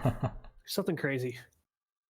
And what I actually have here, and I have not completely forgotten about it, but we have not talked about it. I did ask the team captains like a few questions here about how they are feeling for tonight. And so we have one of the questions was like, how are you feeling going into this finals? And the answer from Bridgekeeper, the captain of that, was Jimmy. He told us he's feeling pretty good going into this. They have done better than they expected. So they are just happy to be here in the grand finals. And Mitch looked dead. Okay. Elisides, the captain of Prince Serial, here he is saying, we are feeling good about this, still undefeated in the series, so I don't think anyone is too worried, and if we need to, we can always bring out the big guns. That is confidence. So they want to, if they need to, they bring out the big guns. Do you think they are now in a position where they have to bring out the big guns? I think they continue how they are going, but if Jimmy steals game number 3 here from them, I think we see some interesting changes coming out on the side of Off-Brand Serial.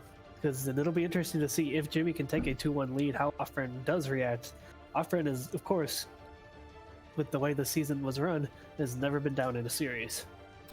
Indeed, and I mean, they are pretty chilled and relaxed so far, but I wonder, like, if they should fall behind 2-1 in the grand finals, if they maybe start like, oh man, now we really want to win this, so let's get a bit serious here.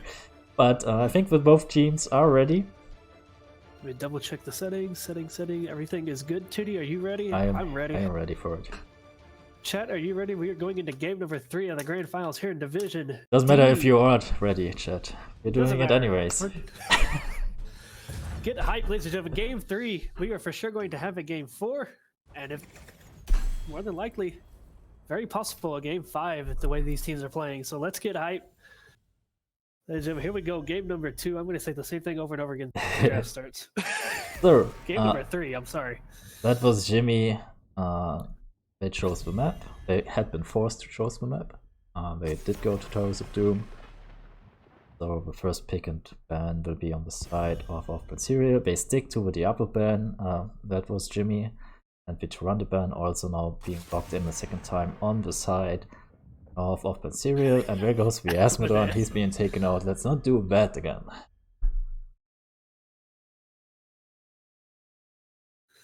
So Tyrande, no surprise here. They've picked up on what Jimmy likes to do. Towers of Doom, though, false stab being banned, rightfully so, on this map. So many tight little spaces for a nice Gus. And here come the big guns. There's Genji. Here come the big guns indeed. So they did ban out the false stab, but it left the Genji open in the end. Of course, I mean, we saw the impact false stab had on Infernal Shrines here for Off-Brand Serial, so I think if you have to choose between these two, I would agree, and I would also go for the false ban here. And an immediate answer from that was Jimmy going with Johanna for the Lions, and Blaze more than likely going to go bunker this time around, I would think. Well, Phoenix is still open. Yeah, true. So yeah, Johanna, Blaze, the front line being picked. Answer for the Harker. Off-Brand Serial saying, that's okay, you can take away our Falstead. We'll just take the Dahaka instead. Another powerful little map for him. Of course, he's able to just pop in at any shrine at any moment. And he's such a good, especially as the game goes on, if you start taking those dueling talents on him, he can 1v1 and hold the shrine all his own to either buy time for his team or win the shrine and then go join his team. The Harker, pretty strong hero on Towers of Doom. They did deny the false stab but ban, but the Harker is still the global pickup by Off-Brand Serial, and they do ban out the hammer. So that is quite interesting. I mean, the captain told me that they do not watch much of the VODs or the recordings of their opponents, but I mean, this Sergeant Hammer ban is not just a guessing, right? That was Jimmy. They have run the hammer before.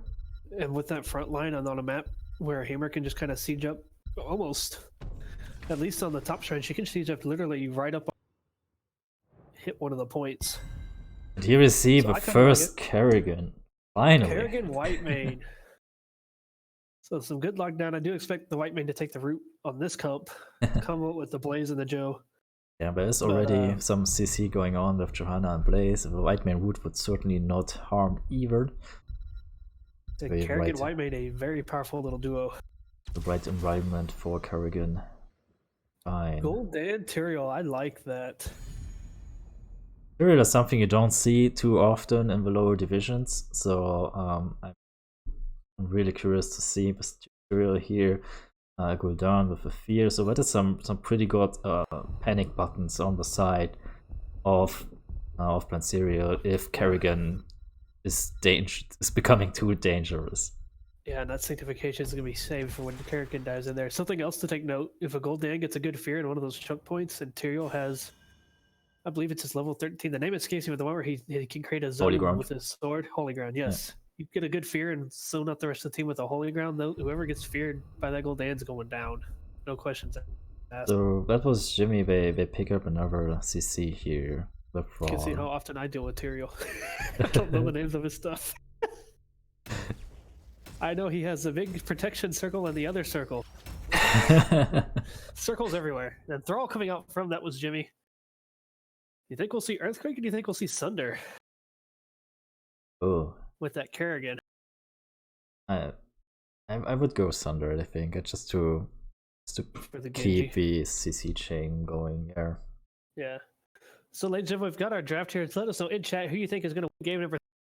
Ector off the hook in the last one. We didn't vote, so let us know. Hashtag OBC, hashtag TWJ for that was Jimmy. Who do you think is going to take game number 3? Take the 2-1 lead in here. And how are you feeling going into this one, Tootie? Ooh, I think that was Jimmy. They're putting a lot of their eggs into the Kerrigan basket here.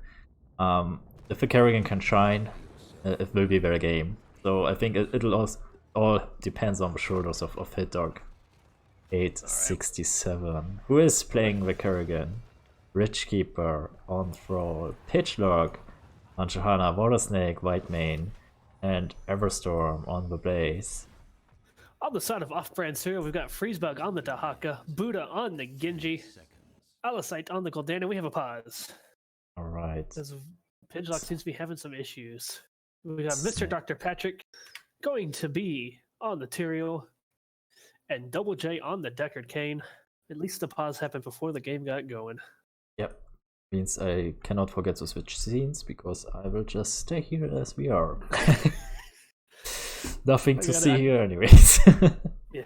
You had such a casual segue into introducing that was Jimmy there. I almost started talking over you. I was like, oh, so yeah. Tootie, how about, and you were just like, and we have so-and-so on so-and-so. So taking a look at this early game seamlessly here, I think early game is going to favor that was Jimmy, but once Gul'dan starts ramping up and Genji starts getting what he needs to be annoying, along with the Tyrael zoning capabilities, and Deckard, of course, his roots and stuff getting stronger as the game goes on. Once 10 hits, I think the favor shifts to off-brand cereal. Oh yeah, they have some pretty big heroics there. As we mentioned, the panic buttons. I mean, also, say that doesn't possibly just put Kerrigan to sleep, right? Yeah. Or the White Mane behind her, and when she suddenly has a little bit of trouble on her hands. So, you know, as aggressive as off-brand plays, hear me out on this. Tyrael synced aggressively into the backline with Genji Dragon Strike. Is definitely an option. I mean, it leaves your Gul'dan a little bit exposed there, open for the grabs. He can drain life. Yeah, he can fear them away. He's got the green beams of life. He'll be all right. He's got the Haka. All right. It'd be an interesting way to see Tyrael Genji. Did you start the timer for? Yes, we are. Right, they are back there ready. They are back. Good. 3, 2, 1. Let's do it. Game on. And this, people, is why you should have a co-caster in the grand finals. Divide the labor. Alright, here we go. It is a 5-man meeting in the middle. Genji and Dehaka, they are like in between the lanes right now. Dehaka splitting off into the top. They don't care about fighting in the middle at all. Here comes Blaze. Genji's gonna see him. But he's not gonna see Genji. This is what off-brand wants here. Blaze doing a good job not getting too close to Dehaka. He's just stand in the fire. He's just burning himself. I like it raw. So another strong 4-man start here from, that was Jimmy. Off-brand opting to try to get the early gank. So wave clear wise, definitely favors, in the rotation group at least, that was Jimmy. Yeah, but they are also doing like the 4-man rotation. Their opponents so far are sticking to a very flexible 1-3-1, I would say. And they are going for the Cypress immediately. Hit Dog is responsible here for catching the bottom soak. Mad Buddha, he throws the wave in front of his own tower so he can safely soak that one. Very smart play here if you play it 1-3-1.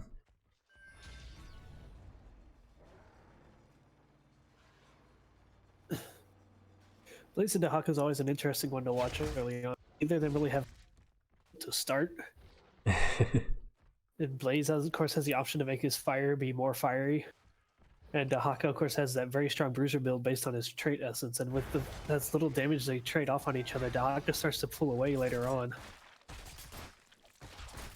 And now offensively pick up their own camp in the bottom. Actually, there's a little bit of gauge going on here on that Builder, but he has protection. Without any follow-up CC, he's not really in danger. He's currently working on that little pumpkins. Pumpkin fight! It's Halloween time. And Buddha's pumpkins are gonna win. Unfortunately, Genji doesn't quite have as good a weight clear as some of the other heroes. Unless he does that. So Rakuten is discussing in chat if he should vote against his team because they set him up. I feel you, Rakuten. Oh! Big stun under the Genji, down he goes. Nice Genji on the Genji, he falls, and that is right in front of the objective, so that's a perfect timing for them here. Everstorm a little bit of trouble, he pops his trait. It's extra armor. What's it called? Pyromania, yeah. He did take neural stimpaks, but he's gonna have rapid cooldowns there. So they trade out the top temples, and here's with the Dehaka you mentioned. Pitchlock has to deal with Freesburg in the bottom, and now the rotations are coming in. And I mean, the Dehaka can basically delay this forever. So it's all about which team arrives here a little bit earlier. Pitchlock is here trying to do the channel, but Genji can deny it. So now they are all 5 here. And Freesburg just hide away down to that bottom shrub, almost forgotten about it at the moment. Here he comes. Come to say hello. And they're slowly but surely zoning them out here actually. And Yeah, Blaze is splitting off, is coming back. They're a little bit undecided, that was Jimmy, if they actually want to engage here hard against the zoning tools of Brand Serial, or if they just want to go and get some... Good job getting the interrupts off. Yeah. Now here they go, here comes Kerrigan. But then getting the corruption. And they are moving in now here. He did take Echo Corruption at 1, he's already at 17 stacks. Buddha on the back line on the white main, but he's in trouble again. Gonna be able to protect by the way and just leap on out. His health's still dropping, Kerrigan's still on him. Yeah, he's in trouble. So he's going to tap, he will be back shortly. In the meantime, Bridgekeeper tries to get the channel, nice interrupt by Tyrael there, so this is not going to happen. So this is a pretty long fight here over the bottom altar. 5v5, there's the drag on Border Snake. Big wound! White main goes down. The damage is coming out from Kerrigan as well. Alicite draining life to... because it does. And they did not get the counter kill on Gul'dan here, unfortunately. And that is 2 kills for Brand Serial and an altar Cherry on the top. So this is 36 to 32 shots here, nothing dramatic so far. But it gave us a little bit of an idea how these fights are going to evolve here. Dahaka immediately jumping back into the top lane. Blaze is going to have to go meet him, so there's a good soak advantage there. And Offbrand did a great job zoning out. Jimmy did a great job of turning the tables there. They instead of zoning them back out, they all kind of fell back onto the shrine. They had the chance to keep them zoned out there and get that shrine for themselves, and ended up costing them 2 heroes instead. Yeah, I mean, they had been like one stun short, like one CC short on getting the kill there on that Buddha. It could have been their own altar. Yeah. They're not, Yes. they're now trading camps here. Getting the easier clear on the pumpkins. That was Jimmy. Alisite halfway through the Echoed Corruption quest, which is the big one that Offbrand Serial wants to get done pretty quick. And here he comes looking for a big stack there. There's 2 more on it. Yeah, this elongated fight in the bottom, of course, ramped up Gul'dan's stack burst here. Another big pull. Kerrigan's combo unfortunately missing. Johanna gonna have to pop the invulnerability to get on out there. Hit Dog is in trouble again. Dagger misses the turn. White Man's healing is coming through on Hit Dog. So much healing, but in the end Kerrigan falls nevertheless. It's a 5v4 here. This is the power of the Haka turning the fight suddenly into a 5v4 situation. And this is again right in front of an altar spawn. Kerrigan's still gonna have 5 seconds to come up. Shrine is gonna be up just as she spawns. And that was Jimmy. Smart thing here would be to just give it up. You're fine, it's Towers of Doom. They have to give it up. They traded for XP. They need the XP. Their opponents are level 10 soon, and you're probably gonna see immediate aggression by Offbrand Serial as they did before in these games they have played. Oh, Tooting, I don't get my wish. We've got Extract on the Genji, we've got Horrify on the Gul'dan, Serial holding his for now. We've got Isolation on Dahaka, and Stay a While and Listen from Deckard Cain. Material is holding. Yeah. That's I was interesting. really hoping for that super aggressive Dragon's Blade. Man. Will it be Judgment? We have seen it before by Offbrand Serial. They do play Judgment with materials. Here we now see Maelstrom for Kerrigan, Bunker for a Blaze, Earthquake, for Thrall, Blessed Shield, and Scarlet Aegis. So what are you waiting for? Did you want to see versus Thunder?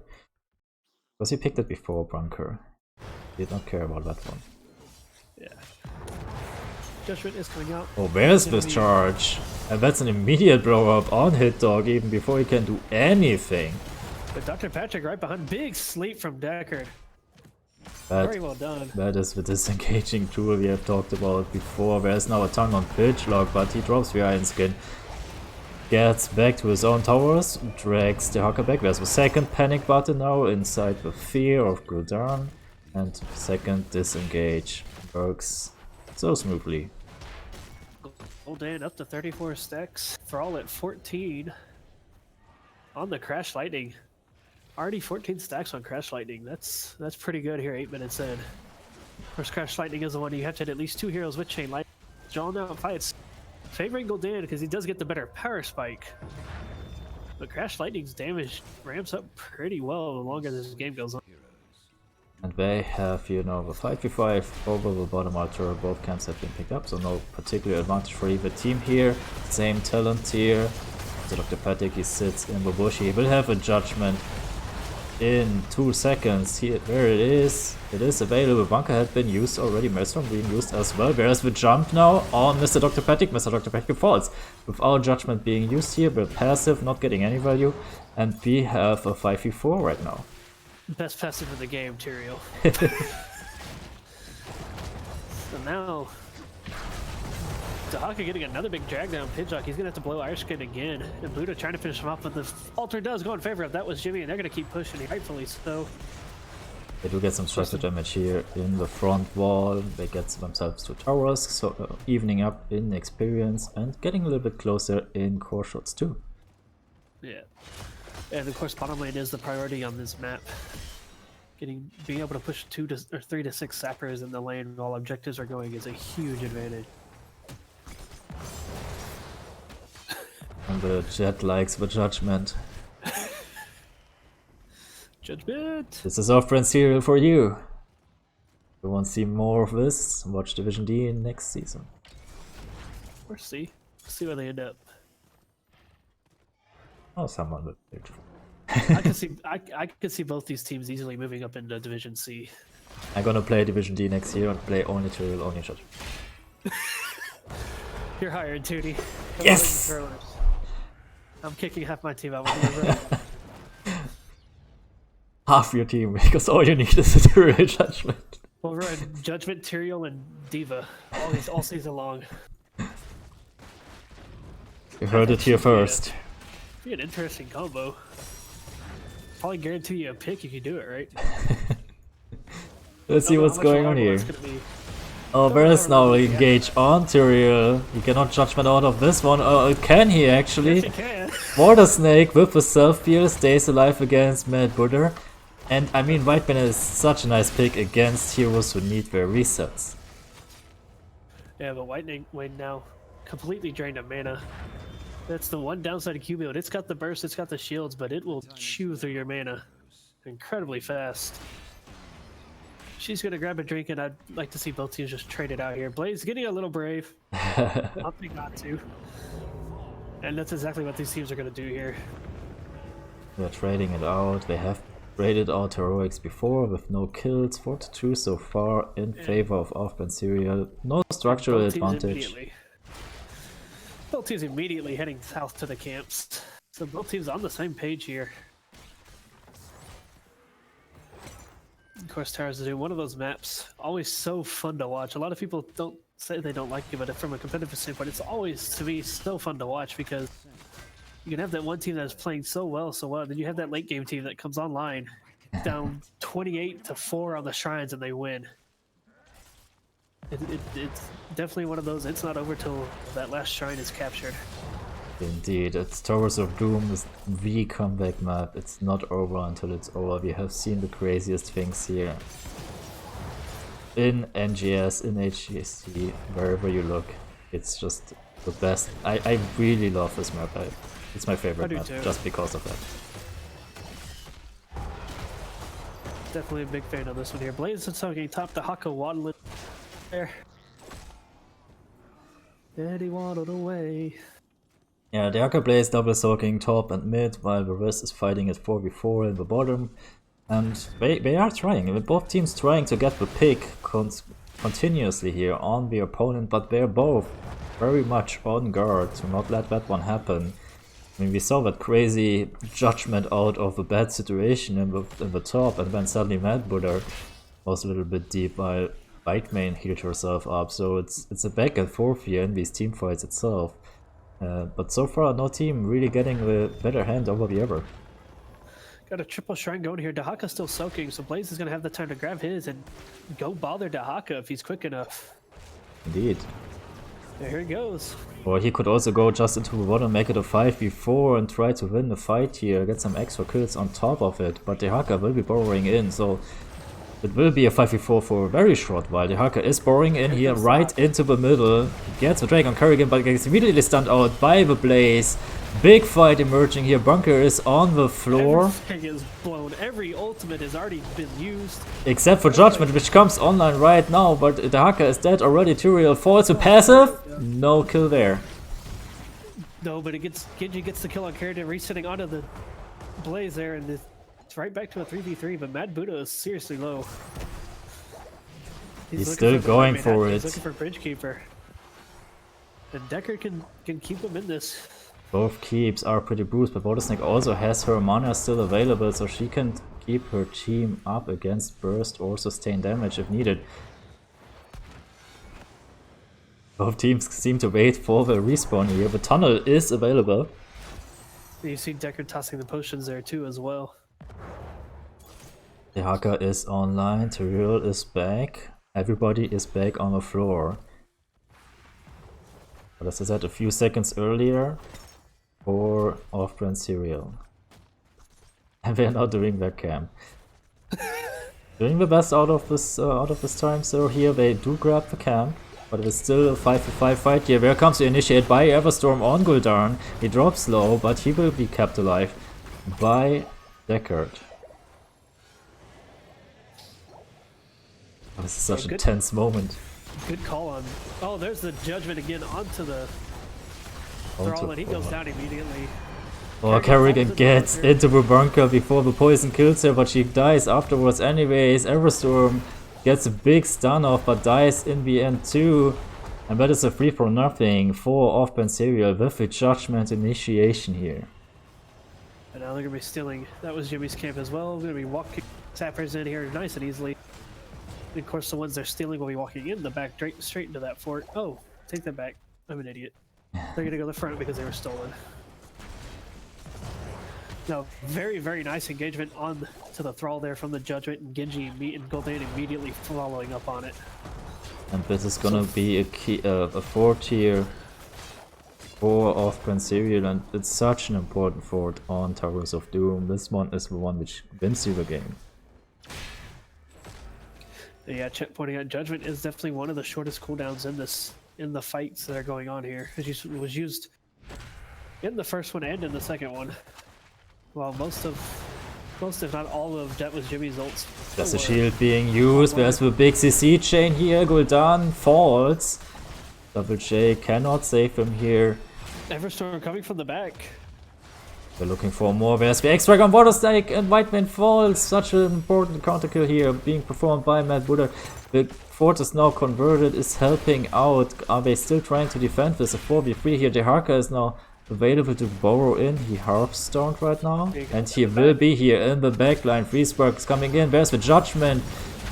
Chaos emerges. Hit Dog falls in it, and that is 2 for 1 kills here for off-brand Serial.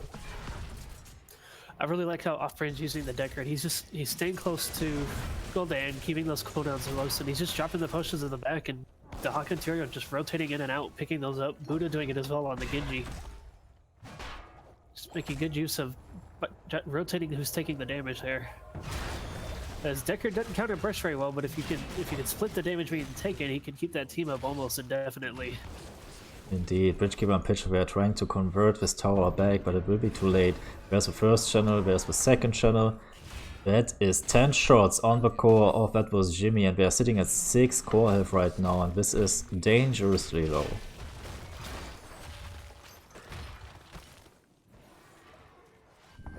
Gonna be rotating up. Blaze trying to do what he can to get some soak. Another camp taken by the off-brand Serial. This poor fort, the moment it gets up, is gonna get blasted again. And they're gathering around boss. Yeah, we have a boss question here now on the table. There's a nice drag on Johanna. He drops the iron skin to get out of there. Earthquake being used here. Maybe not really needed. But Not the really. Johanna immediate still had her iron skin. disengage by off-brand Zero. The Hacker is already in the top lane. They are now soaking up for over 20. But there's the engage on Elisite, and he falls again. Gul'dan, there's the counter engage now on Whitemane again. The same play as before. No healing available. Pitchlock is low, has to flee from this fight. But they still have healing available in this Deckard. Kerrigan falls, Blaze falls. That is again a 3-4-1. It is a 4-4-2. And make it a wipe. Bridgekeeper is not gonna survive that one either. Whitemane's getting a little too close, and as soon as all of that was Jimmy gets picked off by Stay a While and Listen, immediately comes out the Judgment and the X-Strike on top of Whitemane, and she just drops instantly. Every time. Yeah, we saw the same play happening below before. It was the judgment on Whitemane after the initiation. Oh, that was Jimmy. They cannot handle that, it seems. And they are converting this tower, and they are getting...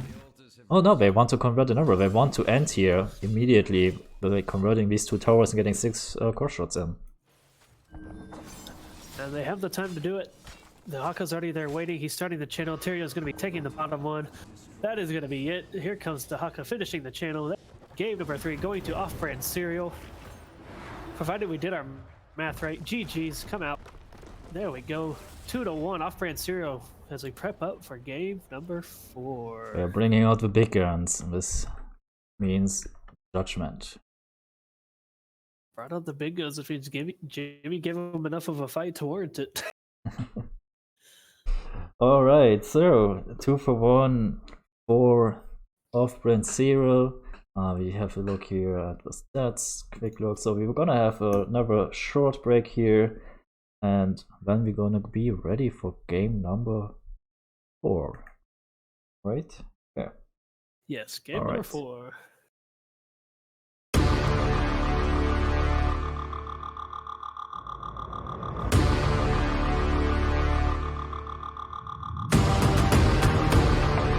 In the blue, we have off-brand cereal.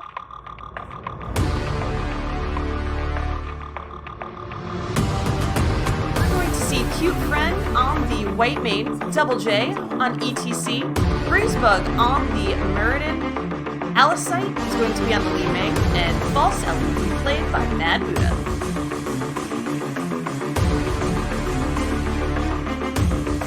And that is going to be off-brand cereal. That's right, it's left and white.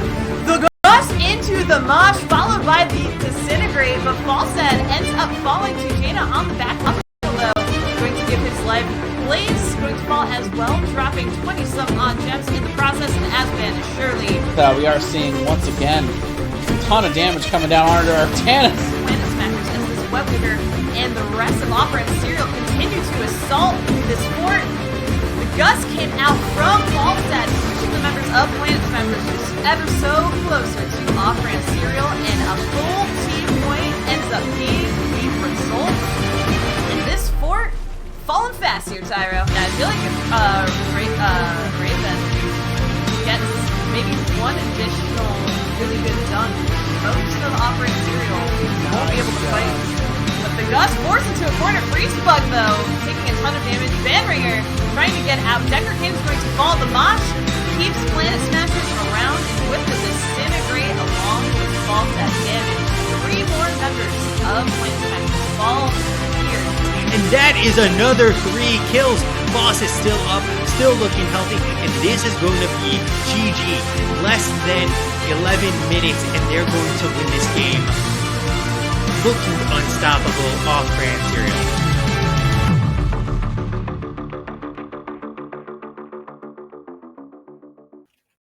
Alright, and we are back. Here you see it again, the nice trophy which Hector and his girlfriend are preparing for the winner of this series here. It will be in the mail hopefully soon. And the question remains to whom it goes. So we are here sitting at a 2-1 lead for off-brand cereal. We have the chance to close the series here. And on the other side, that was Jimmy. They are facing the defeat. This time they decided to go for the map pick themselves. So let's have a look at it. Here we see it. 2-1 lead for off-brand cereal, and Volskaya Foundry is the map pick by that was Jimmy. So let's have a quick look here at the maps we've seen both teams playing, and Volskaya Foundry is maybe the strongest map of that was Jimmy. They had been 4-1 in the season of it, and they pick it against a 2-0 of off-brand cereal, but as we mentioned before, off-brand cereal, they have won every single map in the season, so the question is just how often did they win it. So They did lose on it in the playoffs, so this is one of the 2 maps I dropped. I believe Battlefield was the other one. I think it was Sky Temple and Battlefield. Was this Sky? Oh, it may have been Sky Temple. Yeah. So What do I know? Oh, really? I don't know anything going on here. So yeah, off-brand cereal, but they have played it less than the other maps. So maybe that was Jimmy has prepared something for it. They did hold back with it for quite a while. They chose first pick instead. They chose another map instead. So now they are going forward with Sky, which is their home turf, and they are facing the elimination. So yeah, so I think the teams are here. The captains look alright. Now, I'm just throwing this out here, Tootie. I do this every match. I've been wrong every time so far. Okay, we've got the readies, or one ready. This is another good Zul tank map. Especially because those fighting areas are going to be much more tighter than they were on shrines. Yeah. Less things in the way as well. But we also saw that off-brand cereal, they are banning also Tyrande now on their first ban. So Who cares? Friends are you? oh, you can still do it with Uber, I guess. Yeah. Both teams are ready, so I guess we are going to go into a draft. Counting it down. 3, 2, 1. Here we go. Game number 4. Everybody get hype. We want a game 5. I know y'all want a game 5. Put your votes in the chat. Who's going to win game number 4? We have the draft coming. You might wait till after the draft before you cast your vote. Just saying. I Here we go, Tootie. didn't pay attention what the swaps were on the side of off-brand cereal. But here we go. Rakatan back. Rakatan is back. He had a short visit into the chat. Now he's back in the game. So Tyrande being banned out again by off-brand cereal. They don't want to face Missouri, so you just ban Tyrande, which also works in many other compositions, instead of banning Missouri itself. Looks like Cute is sitting this one out again as well. White main banned on the second one. Alright. Bans are coming out fast from these teams Yeah, now. they know each other by now. So white main, they didn't like the white main Kerrigan, as it seems. So they are also going for a little bit of a spot choke. Tyrande and white main being banned. And Like the there support comes a choke false here. start again. Let's see if I'm curious if we'll see like Stukov and Alex as the healers in this one. Blaze picked pretty quick right off the bat by off-brand cereal here. The contested hero between these two teams both love themselves some Blaze, and it's the first pick by off-brand cereal. How is that was Jimmy going to react here?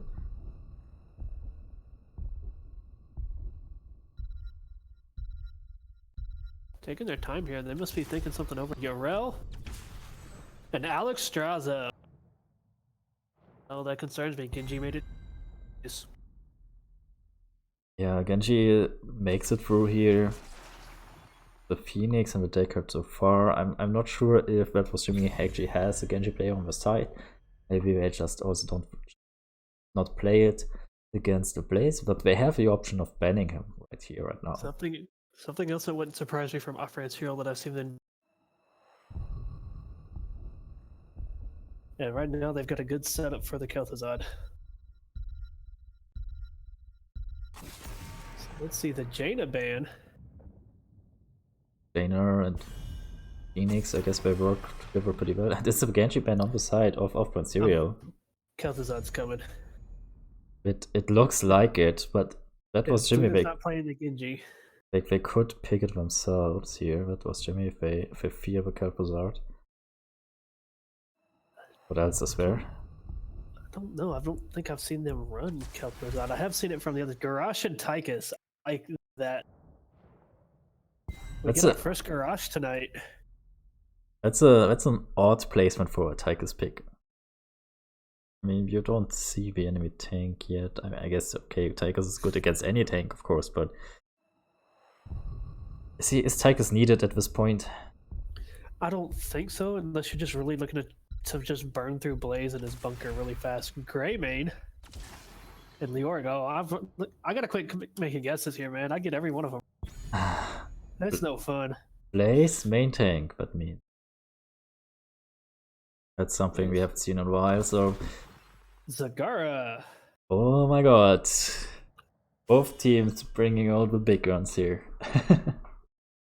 Some new strategies coming out here. Buddha on the Greymane, Freezebug on Leoric. It looks like Alisite running support again. I'm spoiling everything for the intro though. But this is definitely an interesting draft. Greymane in the Deckard, very dangerous with the Phoenix for cleanup. But they have the Garrosh, so the question I guess is Tychus' damage going to be enough to burn them down? He's got great damage on him. Is it going to be enough? Yeah, this is also what I wonder. I mean, how do you kill it? I mean, Tychus is great with his percentage damage to like getting your opponent to like about 30-20% health after the throw in. But then you need somebody to take the rest of it because Tychus cannot do that normally. And I mean, yeah, there's Zagara, so, but I mean, you don't want to have Zagara all the time sticking next to you. I mean, that's not what you pick her for.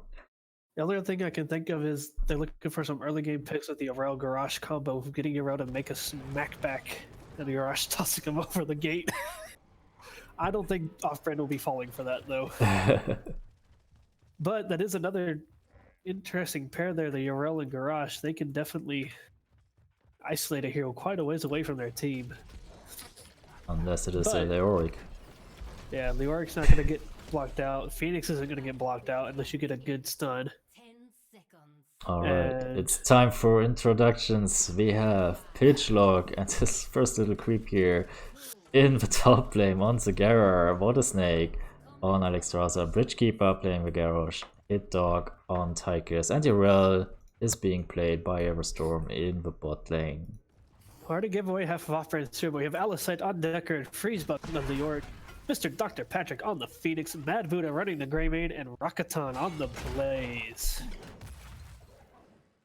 Both teams sharing some sprays there. It might be the last opportunity until the next season for That Was Jimmy and for Off-Brand Series. Better do it now. Come on, chat. Let me know who you think's gonna win. Hashtag OBC, hashtag TWJ. That was Jimmy's life on the line for the playoffs in the grand finals. Off-Brand Series looking to clinch this one here on Volskaya Foundry, game number 4. We've got Phoenix versus Zagara in the top lane. That's a good call by Off-Brand Serial. For Summons can really chew through that shield, but Phoenix can at least keep up on the wave clear. We have two solo laning action going on here in the top and the bottom. Both teams are playing a 1v1, but back now comes the gank on Zagara. The vision was there in the bush, but she saw it too late. Nevertheless, quick engage. Zagara falls. First blood in this map goes for Off-Brand Serial. Yep, against this kind of style that Off-Brand Serial plays, Zagara's gonna have her creep down pretty much the entire of the way between lanes. Need as much heads up as you can on that. And Off-Brand Serial, we are starting their first turret camp, getting on this right after the gank. Bridgekeeper and Rakatan battling it out in the middle. A familiar dance going on in that bottom lane, the Urel versus Leoric. Yet again, they do their dance to the solo lane. Oh. Since the mana changes to Urel, Leoric has Leoric's always been one of the better picks against Urel for sure. But since the mana changes, he tends to hold his own even better against her. Bridgekeeper tries to get the throw on Rakatan here, but he gets propulsed out of that one. Pitchlock, this time the gank is not going to happen. Yeah, he needs to get a little more creep down there. Putting the vision on the healing camp. In the meantime, Hitdog and Water Snake, they are picking out the turret camp, so it's one item for each team, while OBC is taking their, what is it, siege camp. Siege camp. I always forget which one that is. It is the siege camp. Go little planes go. OBC making their way to the support camp now. They're going to be looking and likely having both turret and support beacon here going into this one. Garrosh already on the point, going to try to get a bit of an early percentage there. Curious to see if Pitchlock opts to rotate down or if he's just going to keep soaking here. Are they going to try to do the solo push with Zagara all game? I have a feeling Phoenix is not going to leave here, but there's a throw in now on Rakatan. He again that propulse out of that one. That's an early turret drop here by Mad Buddha on the point. 40% channeled right now, but it might be enough to flip the percentages into their own favor. That little turret. Bridgekeeper eating a lot of that damage there, and getting almost to a point where Greymane could have risked diving in on him. But we see Phoenix staying in the top, cleaning up all of that Zerg. Here comes, that was Jimmy though.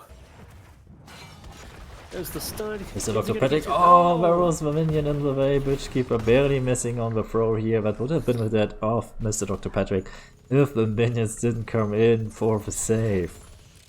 Give a shout out to those minions. Like, yeah. Saved Phoenix's life. That Night Minion had a glorious death. MVP, Night Minion, Grand Finals. Look at this nice potion array Deckard's got going here. That Night Minion might have secured at the end the Trickle of Protector. So we will see how much of an effect that minion will have. Right now, the channel, however, is in favor of Edwards Jimmy.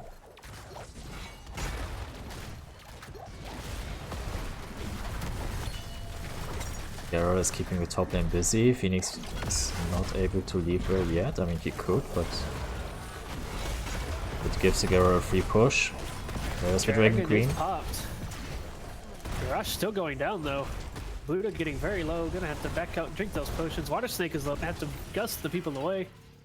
Barely getting out of the blaze oil there. Big coming up from Deckard. Getting so close to the sniping scroll that of kill. ceiling almost takes out Alexstrasza here. So now the percentages slip back. And remember the Night Minion.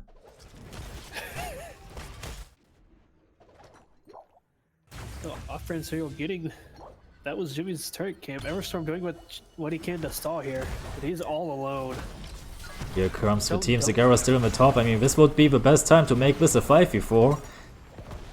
But Zagara is still in the top lane, so they keep through to that Zagara split push top. But as long as Phoenix is there, there's not much Zagara can actually do. And the first protector goes in favor of Serial, and they do go immediately for the top. They don't even bother with a front wall in the mid. Yep, that was Jimmy already down an entire level, and this is a map that it starts snowballing very, very...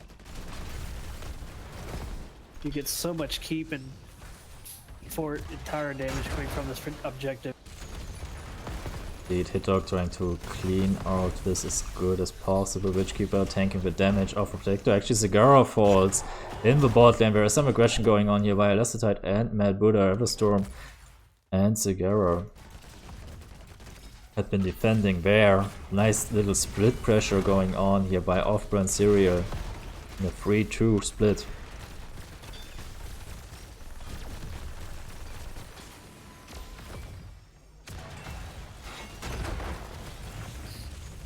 And both tanks are the ones in the Protector there.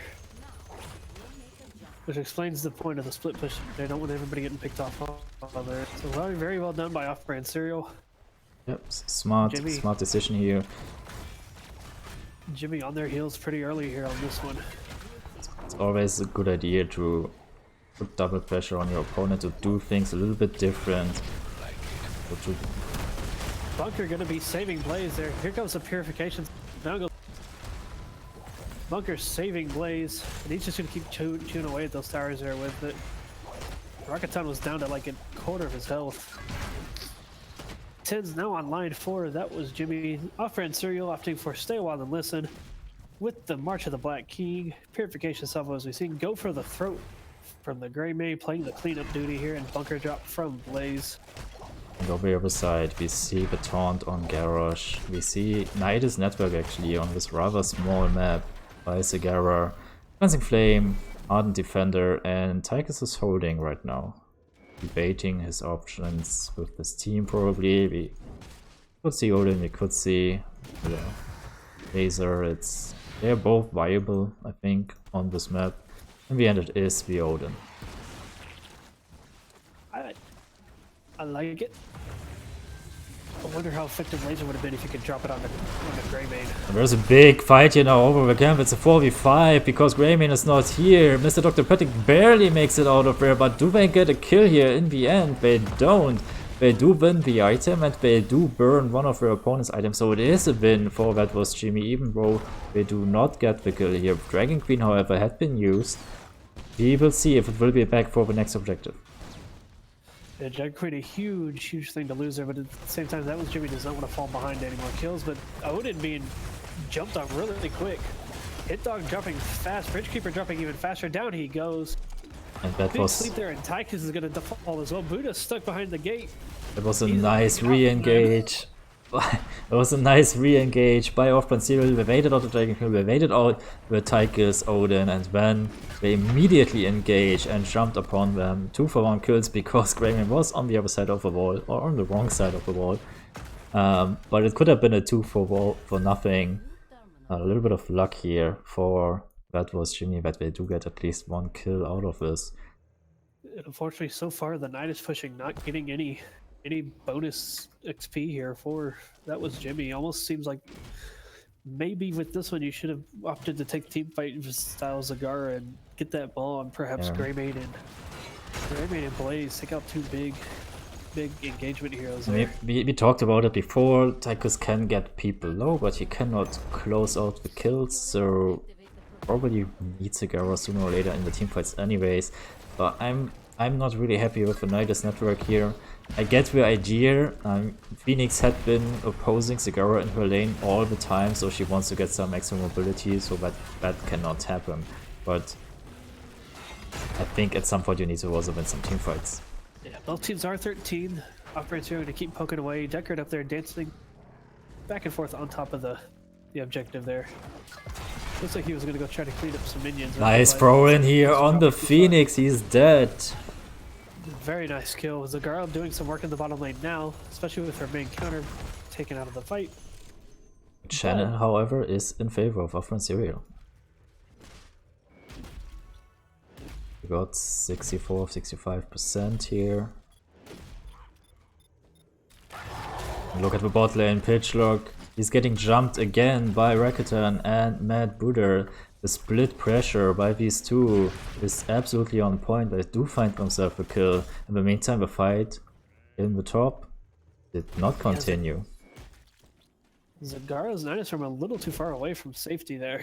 Of course, she wants to keep it hidden to the point where it's found easily, but maybe back here in this corner behind her fort would have been a better option there.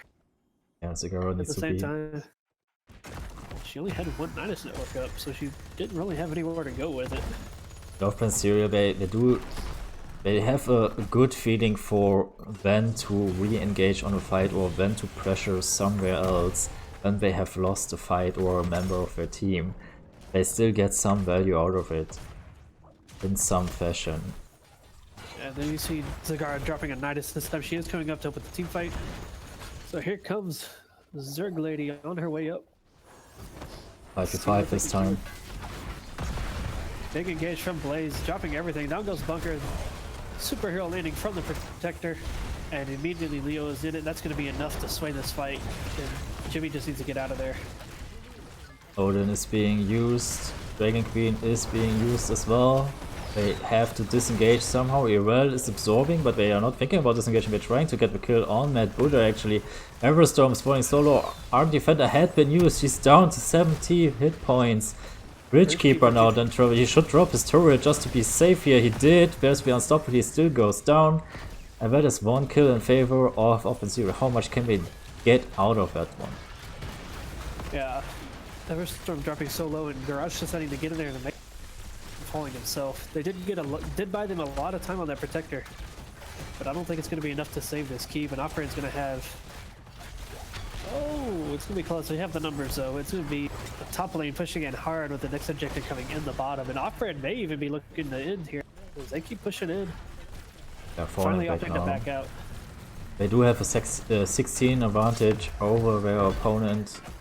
Garrosh is now back on the field. How much can Zagara do with his Nidus network here? She has one in the bottom lane, getting some extra soak for her team. They need 16 rather sooner than later. Will surely be up for the next Protector Force.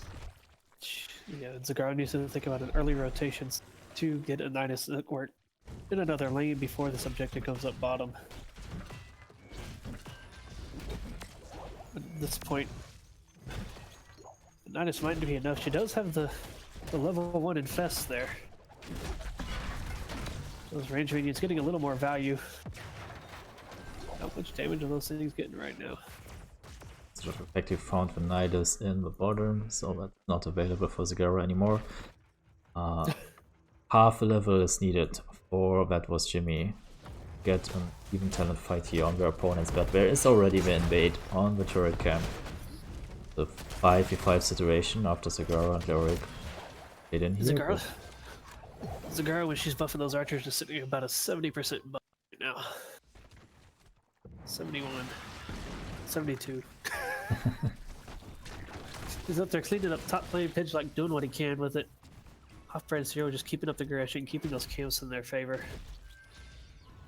Yeah, they are collecting their items. They have 2 turrets and 1 healing pulse right now. Zagara cleaning out the top lane, which is getting pressured by the scan and the catapults, of course. All these. Coming up here is going to be that third objective soon with a fort down in the bottom lane. They grab just more XP off brand Serial. They might even look here from the front wall to close in on 20 before the next protector is coming up. And they very likely will have that. Yes, and if they get this front wall down, or even enough of it down, and then turn around and win that protector, that can be game pretty quick, especially with 20 behind it. Stay Wall comes out.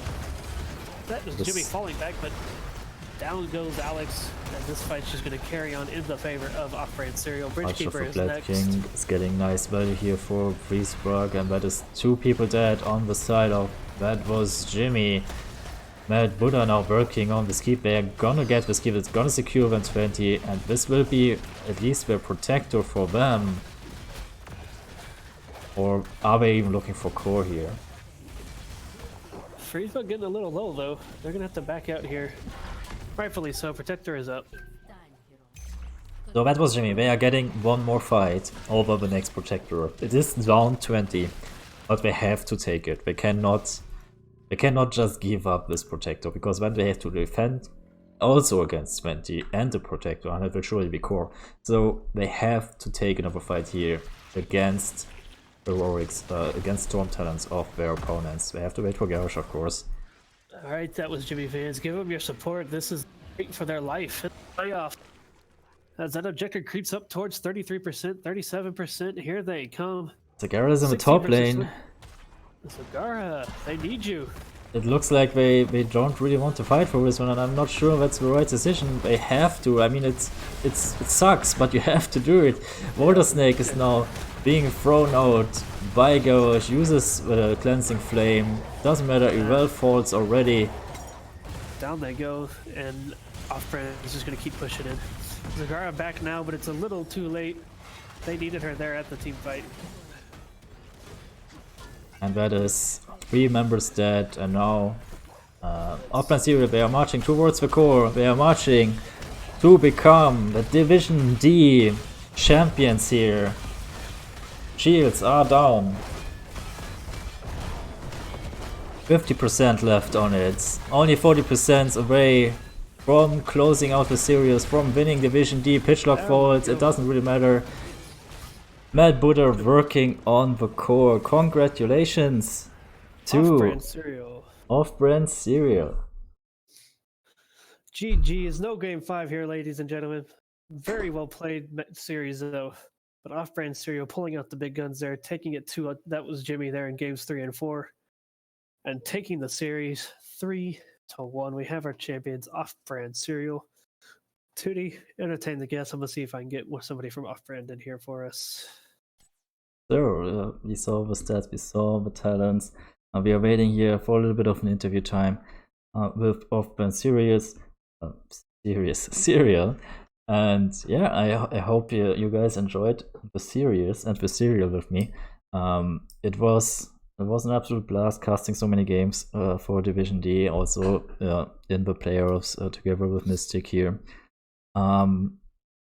Let's go lobby 5. Lobby 5. All right, we'll be there.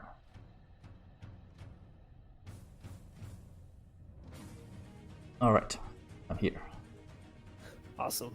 So we have somebody from Off-brand joining us here shortly. Bracket is completed. Champions has been cast upon Off-brand Serial.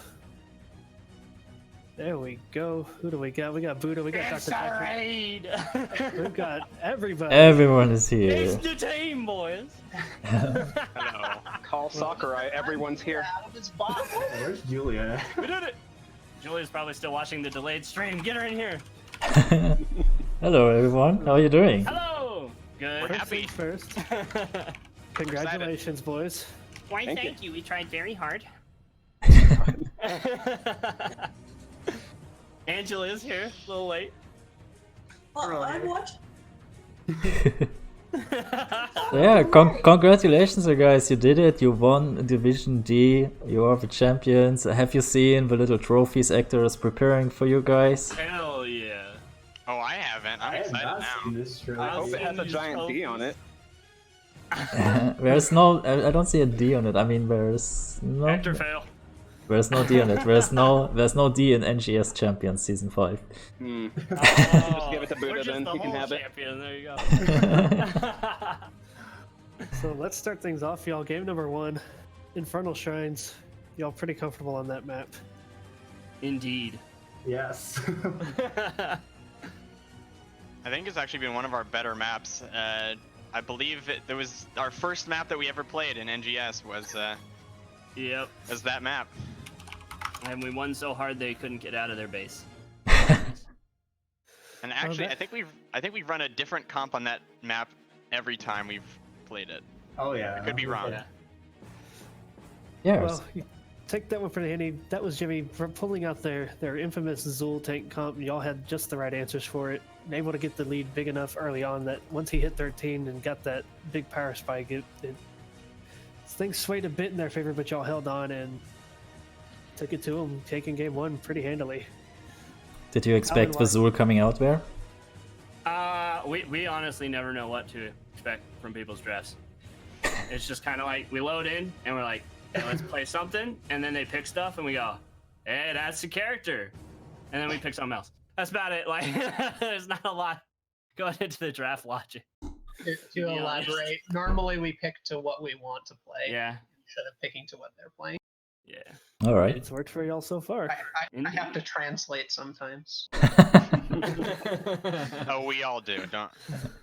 So one thing to note is in y'all's little interview that Alisite filled out for 2D Free Firehand was if things needed to be done, the big guns would be brought out. Well, that was Jimmy took it to y'all in game number 2. And immediately we see Buddha subbed back in. We see the Genji. Feeling like, okay, boys, time to just go ahead and take this home, I guess. Yeah, we call that comp Exodia. That's when we pull out every piece of Exodia and just obliterate. It's really not very fair. We accidentally stumbled on it in our first match in NGS. We're like, wow, this is actually really gross. So we just keep bringing it out every once in a while for fun. Gotta compliment y'all on the judgment extract timings. They were so on point, and you guys did a great job with Dahaka pulling the tanks into the stay a while and listen so you could pull that off. Very well executed. That was Jimmy held their own for most of that match, but eventually y'all finally pulled away. Once you got that bottom fort, things just swung into your favor so heavily, especially when you got the 10-shot turn in there right after that. Yeah. They play really well, actually. I think they're the best team that we've faced so far. They play kind of Korean style, like a very passive defensive macro. But because they never really go for opportunities to punish, I think we're able to just pick them apart. Let's take it to game number 4 here. There's a lot of things to cover in between 4 games, so very, very early pick on that Zagara, and just even Tootie and I were discussing, we weren't so sure about the Zagara split push when their only damage was Tychus there. Andrew, you want to handle that one? I want to handle that one? Yeah. Somebody better. All right. Well, okay. So I think we were pretty confident in draft. We knew what we were picking pretty much after the 3rd game, and seeing how they like to play these melee heavy frontline teams. They didn't actually do that in game 4 though. So they kind of threw us off with the Zagara and the Tychus. It did seem like they were a little bit uncomfortable though. The Zag died to a few ganks early on. They weren't really able to use Zag's pressure that much versus us. So I just think that we macroed a little better, and they didn't seem super comfortable on the picks. Yeah, they had the good isolation with the Garrosh and Yarel zoning that out, but Tychus is something 2D brought up a lot. Tychus can dish out the damage, but he doesn't exactly finish. Yeah, and y'all capitalize on that quite a bit. Yeah. Zagara is not the first one which pops to your mind to get the finish, right? Yeah. A few times Buddha walking out of there licking his wounds, but still alive. There was a aggro. I'm not sure too if even with the picks that they had, if a Maw probably would have suited them a little bit better. We weren't as worried once she was split pushing because we're pretty confident in taking the 4v4 against that team, and we had enough people with wave clear where we can drop a Blaze, drop a Leo, drop Phoenix to go deal with the Zagara split push wherever she ends up, and then our team beats them in the 4v4. Yeah, and Phoenix just makes Zagara's wave clear almost negligible, especially because she loses all her vision with the creep, as y'all took advantage of multiple times. That said, boys, you've done it. Undefeated season. Undefeated series season, I should clarify. Wow. Yeah. Yes. Well, We tried to do some fancy stuff. based on the title, I assume we didn't win it. We didn't lose any of the best of threes previous to this, but you know. Yes. So that's what I said. Undefeated series. Yeah. You guys did it. Congratulations. Any thank shout out to anybody? So, are we going to see you guys? Shout out to Springlock. Exactly. Springlock! Yes! MVP healer. All-star voting. Like almost a 30-0 KDA, and this is the first time she's played in a series like this, so big props to her for stepping. We do feel bad. She's the all-star of our healer hearts. Yeah, she's the all-star of our healer hearts, but we all know I'm the all-star of all of us. So shout out to me. Go home, sir.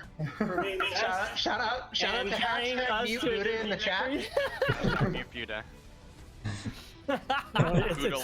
It's hard to argue with Buddha there. Y'all lost the one game he sat out, so. Oh, the cast is on my side. Hey, there was a regular season game where he also sat out and we won.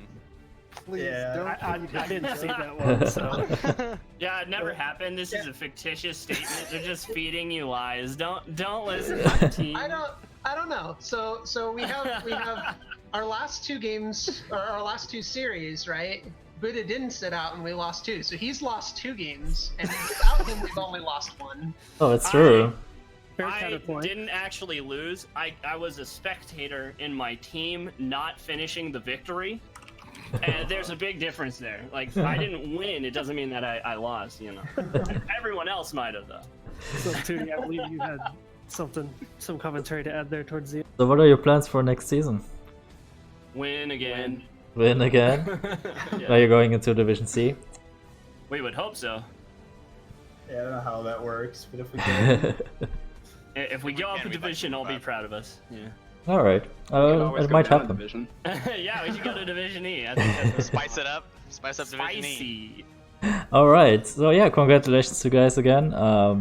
You did very well, obviously, and you closed out the series here in the finals. So there's something to be proud of. You can put some trophies on your shelves pretty soon, I guess. And I'm not sure. Maybe Actor is a little bit worried that now he has to make 8 of them instead of 6 or something for Bad Wars Jimmy. But yeah, so congratulations. I hope you guys have a nice time in Warp season. There might be some events going on there. Maybe we see you guys around, and hopefully also in the next season. Thank you. Thank you. Thanks. Yeah. Looking forward to the next season. Thanks for having us. Have some fun. Take care. Yeah. Alright, we move back into lobby. Get out of here. Alright. Rowdy punched that one. Yeah, I would have done the same after winning the whole thing. I would have also brought the whole team in here. Alright, but yeah, I mean, that was an absolute blast. I really enjoyed it. I'm very honored that we were able to, that we are given the grand finals here, and I hope you enjoyed it too, Mystic. Oh, very fun match. Jimmy put up quite the fight, and Offering Serial just a step ahead of him in those last 2 games there. It's just how it goes in Heroes. That's how it is. It's all decision games. Alright, so we are signing off. That was the Division D Grand Finals. I hope you guys enjoyed. And Tootie, it's our last cast of the season. Do you have any buddy? Oh, do I have any shoutouts? Alright. Yeah, it's the last cast of the season, man. We're wrapping it up. Let me see. Shout out to you for being an awesome co-caster and for pressing all the buttons tonight, which I don't have to press. So that's already a big win there. Shoutouts. I have a very special shout out actually here. coming from my heart, which is a shout out to Professor Bobo. He did massive work here in the casters channel and setting us all up here. He took care of all the new casters, of whom I am one. Same here. And he was always helpful and was always there. And unfortunately, he's stepping down from that position. So big shout out to Professor Bobo. And I think, that's it from my side. Definitely, I have to give a shout out to all the Division D and E team. Those of you who are familiar with me, I was the captain of Calculated Throw in Division D, who stumbled at the very end in that nice 0.5% race between teams 6 and 8. Unfortunately, we didn't get our shot at the playoffs this season, but shout out to all the Division D East, all Division D West. Wonderful season, had a great blast. Shout out to Division D E as well, who we had to share a chat with. They claim to be the spiciest, but I think I'm going to have to argue that. And Division D is definitely the spiciest division out here. Shout out to my team. Shout out to Professor Bobo, who gave me a shot. I joined literally today. I started casting the first week of week 4. And shout out to him giving me this chance to do the playoffs here. A little bit of salt in the wound. I had to cast my own division in the playoffs.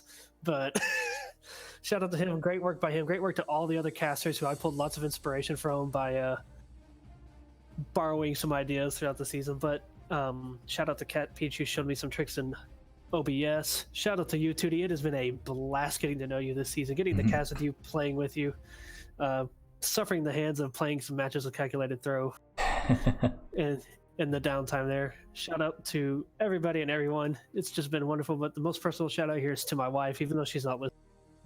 She's suffering her way through grad school. We've got a 1-year-old daughter, and she has still been fully supportive of me, dedicating my life to being a complete and total geek. And thing I love here in the game, and taking time away from her and the child when it unfortunately has to be done. But everyone here at NGS, everyone all throughout the world who might actually be listening, I know you're NGS, but congratulations everybody to a wonderful season. I believe there's one more grand final to be played this week though, tomorrow. Yeah, I think you're right. It will be on this channel. Indeed. I am pulling that up here. Might as well give that a shout out here. It is tomorrow evening, 5 p.m. Eastern Time. It is Texas A&M versus Regen Black. I believe that is Heroic Division. Yes, it is. It will be cast by Murda and Ragnarok right here on the NGS channel at 5 o'clock Eastern. So ladies and gentlemen, pile in for the very last match of the NGS season. Stay tuned. There's some whispers. There may be some All-Star games being scheduled if the divisions can get them together. I know Division E is very... I'm going to personally reach out to Division D myself and see if we can't get something going. I have some crazy ideas. It's an All-Star game. Let's make it fun. Oh, that's nice, I don't know Hector. much about the other ones. Thank you, Hector, so much for the appreciation. Tudium is the best new custom viewer. Tootie's the important one here. I just make mad calls and guess things. 0 for 5, 0 for 4 on guessing some crazy strategies tonight, but Tootie, it's been a wonderful season. Been very fun. It was indeed. I look forward to continue to play and cast with you in the future. Oh yeah, let's do that. I hog the mic there. Okay, so are you ready to sign off? I am ready to say goodnight. Okay, good night everybody. That was the Division D Grand Finals. It was a blast, and Good night, everyone. We will end with another video.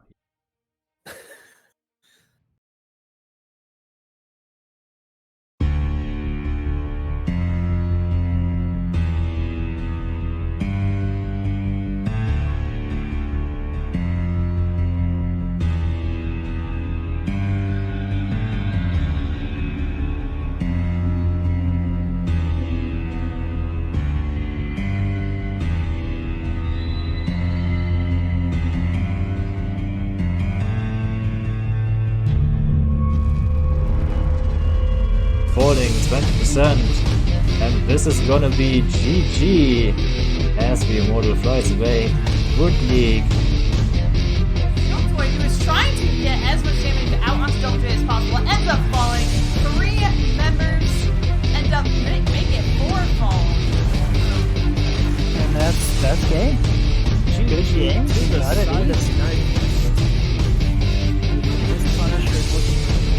Yeah, this Punisher is still very healthy.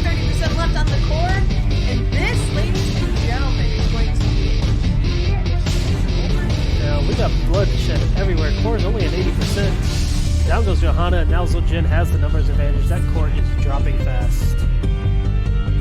falls. The catapults are there. This Punisher is really healthy, mildly interesting, looking to finish this off. Shields of the core are already down 50% now, and there come the GG by the phone Vikings. Alpha and Serial has the next round in their sights. Core shield is down. Core's down. Take out Ludwig Ware in a dominating fashion, and they bring it here into Volskaya and in a 27-minute game. Garage is caught by the zombie wall. And that's a whole lot of gems being dropped onto the floor. Rapid Spirit finished off kills and leaving resets in turn. Even more gems scattered across the floor. Core is dropping. Shields are down 58%. Ladies and gentlemen, we have one. Oh, Cassia and Dehaka cannot die here. Oh, no. That dragon's got a long way to go, and that dragon cannot harp. Off-brand Serial. The last stand here. Hammer is safe. She's got catapults behind her. She's got giants behind her. This is it. 20%. No Gus. That's it. GG. That was Jimmy. They take this one.